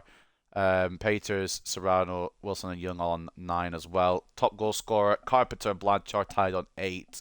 6 for Serrano. Carlos Rodriguez scored 6 in 6 before he fucking got injured again. Carlson, 4 goals. Wilson, 3 goals. Ali, 2 goals. 1 each for Young and Lingren as well. Lingren's only had 1 game and he's performed, so maybe we'll see more from him next episode as well. Assists, Blanchard was 7, and I'm really hoping he can fire on consistently now. He has done today, but consistency needs to be a key now that we've lost Rodriguez yet again. Wilson with 5 assists, Carlson with 5 assists, Carpenter with 4 assists, Peters with 3, Serrano with 3, Rodriguez as well with 3. 9 contributions in just 6 games before the injury cropped up again. 2 for Roberts, 2 for Young, 2 for Maresca, 1 for Sutherland. And with the loan growth so far, Sabello and Kosi going up 1, Jasper Wheeler going up 1, Louis Myers going up 2, Reece McGregor. I want to keep calling him Riley McGregor for some reason. He doesn't go up any yet. But Laco Kamala goes up 7, and Christopher Olsen not going up at all. I'm heartbroken, and I know it's a virtual game and it's a virtual player, and I shouldn't be getting this fucking deep over it, but I am heartbroken. We'll take a look at the Premier League table before we end the day. We do sit top 2 clear of Manchester City, I believe now, with Spurs 3rd, Nottingham Forest unlikely in 4th. Jean-Paul Sarr could be on for a Champions League run with his club. The rest of the teams look like this as we scroll down the table. Wolves in 13th, Newcastle 14th, Chelsea 17th, my lord, Palace, Norwich and Southampton in the relegation zone at the moment. In the Carabao Cup next time we will face Newcastle in the 4th round at Victoria Park. These are the other games that will happen. Champions League, we're probably already through. Every other team seems to be dropping points and we're just beating them each time, so that's fine by me. We've got Sporting next, which should get us 1 foot into the knockouts, but it's not going to be the same taking this journey without the man who should be at the helm. And in the Europa League, this is how it's looking for everybody else. Wolves, everyone else on 3 in that group as well. I'm just doing a quick scroll through. Man United and Bodo Glimt winning both their games. And that's how it is looking there. And then Conference League, a quick scroll through as well.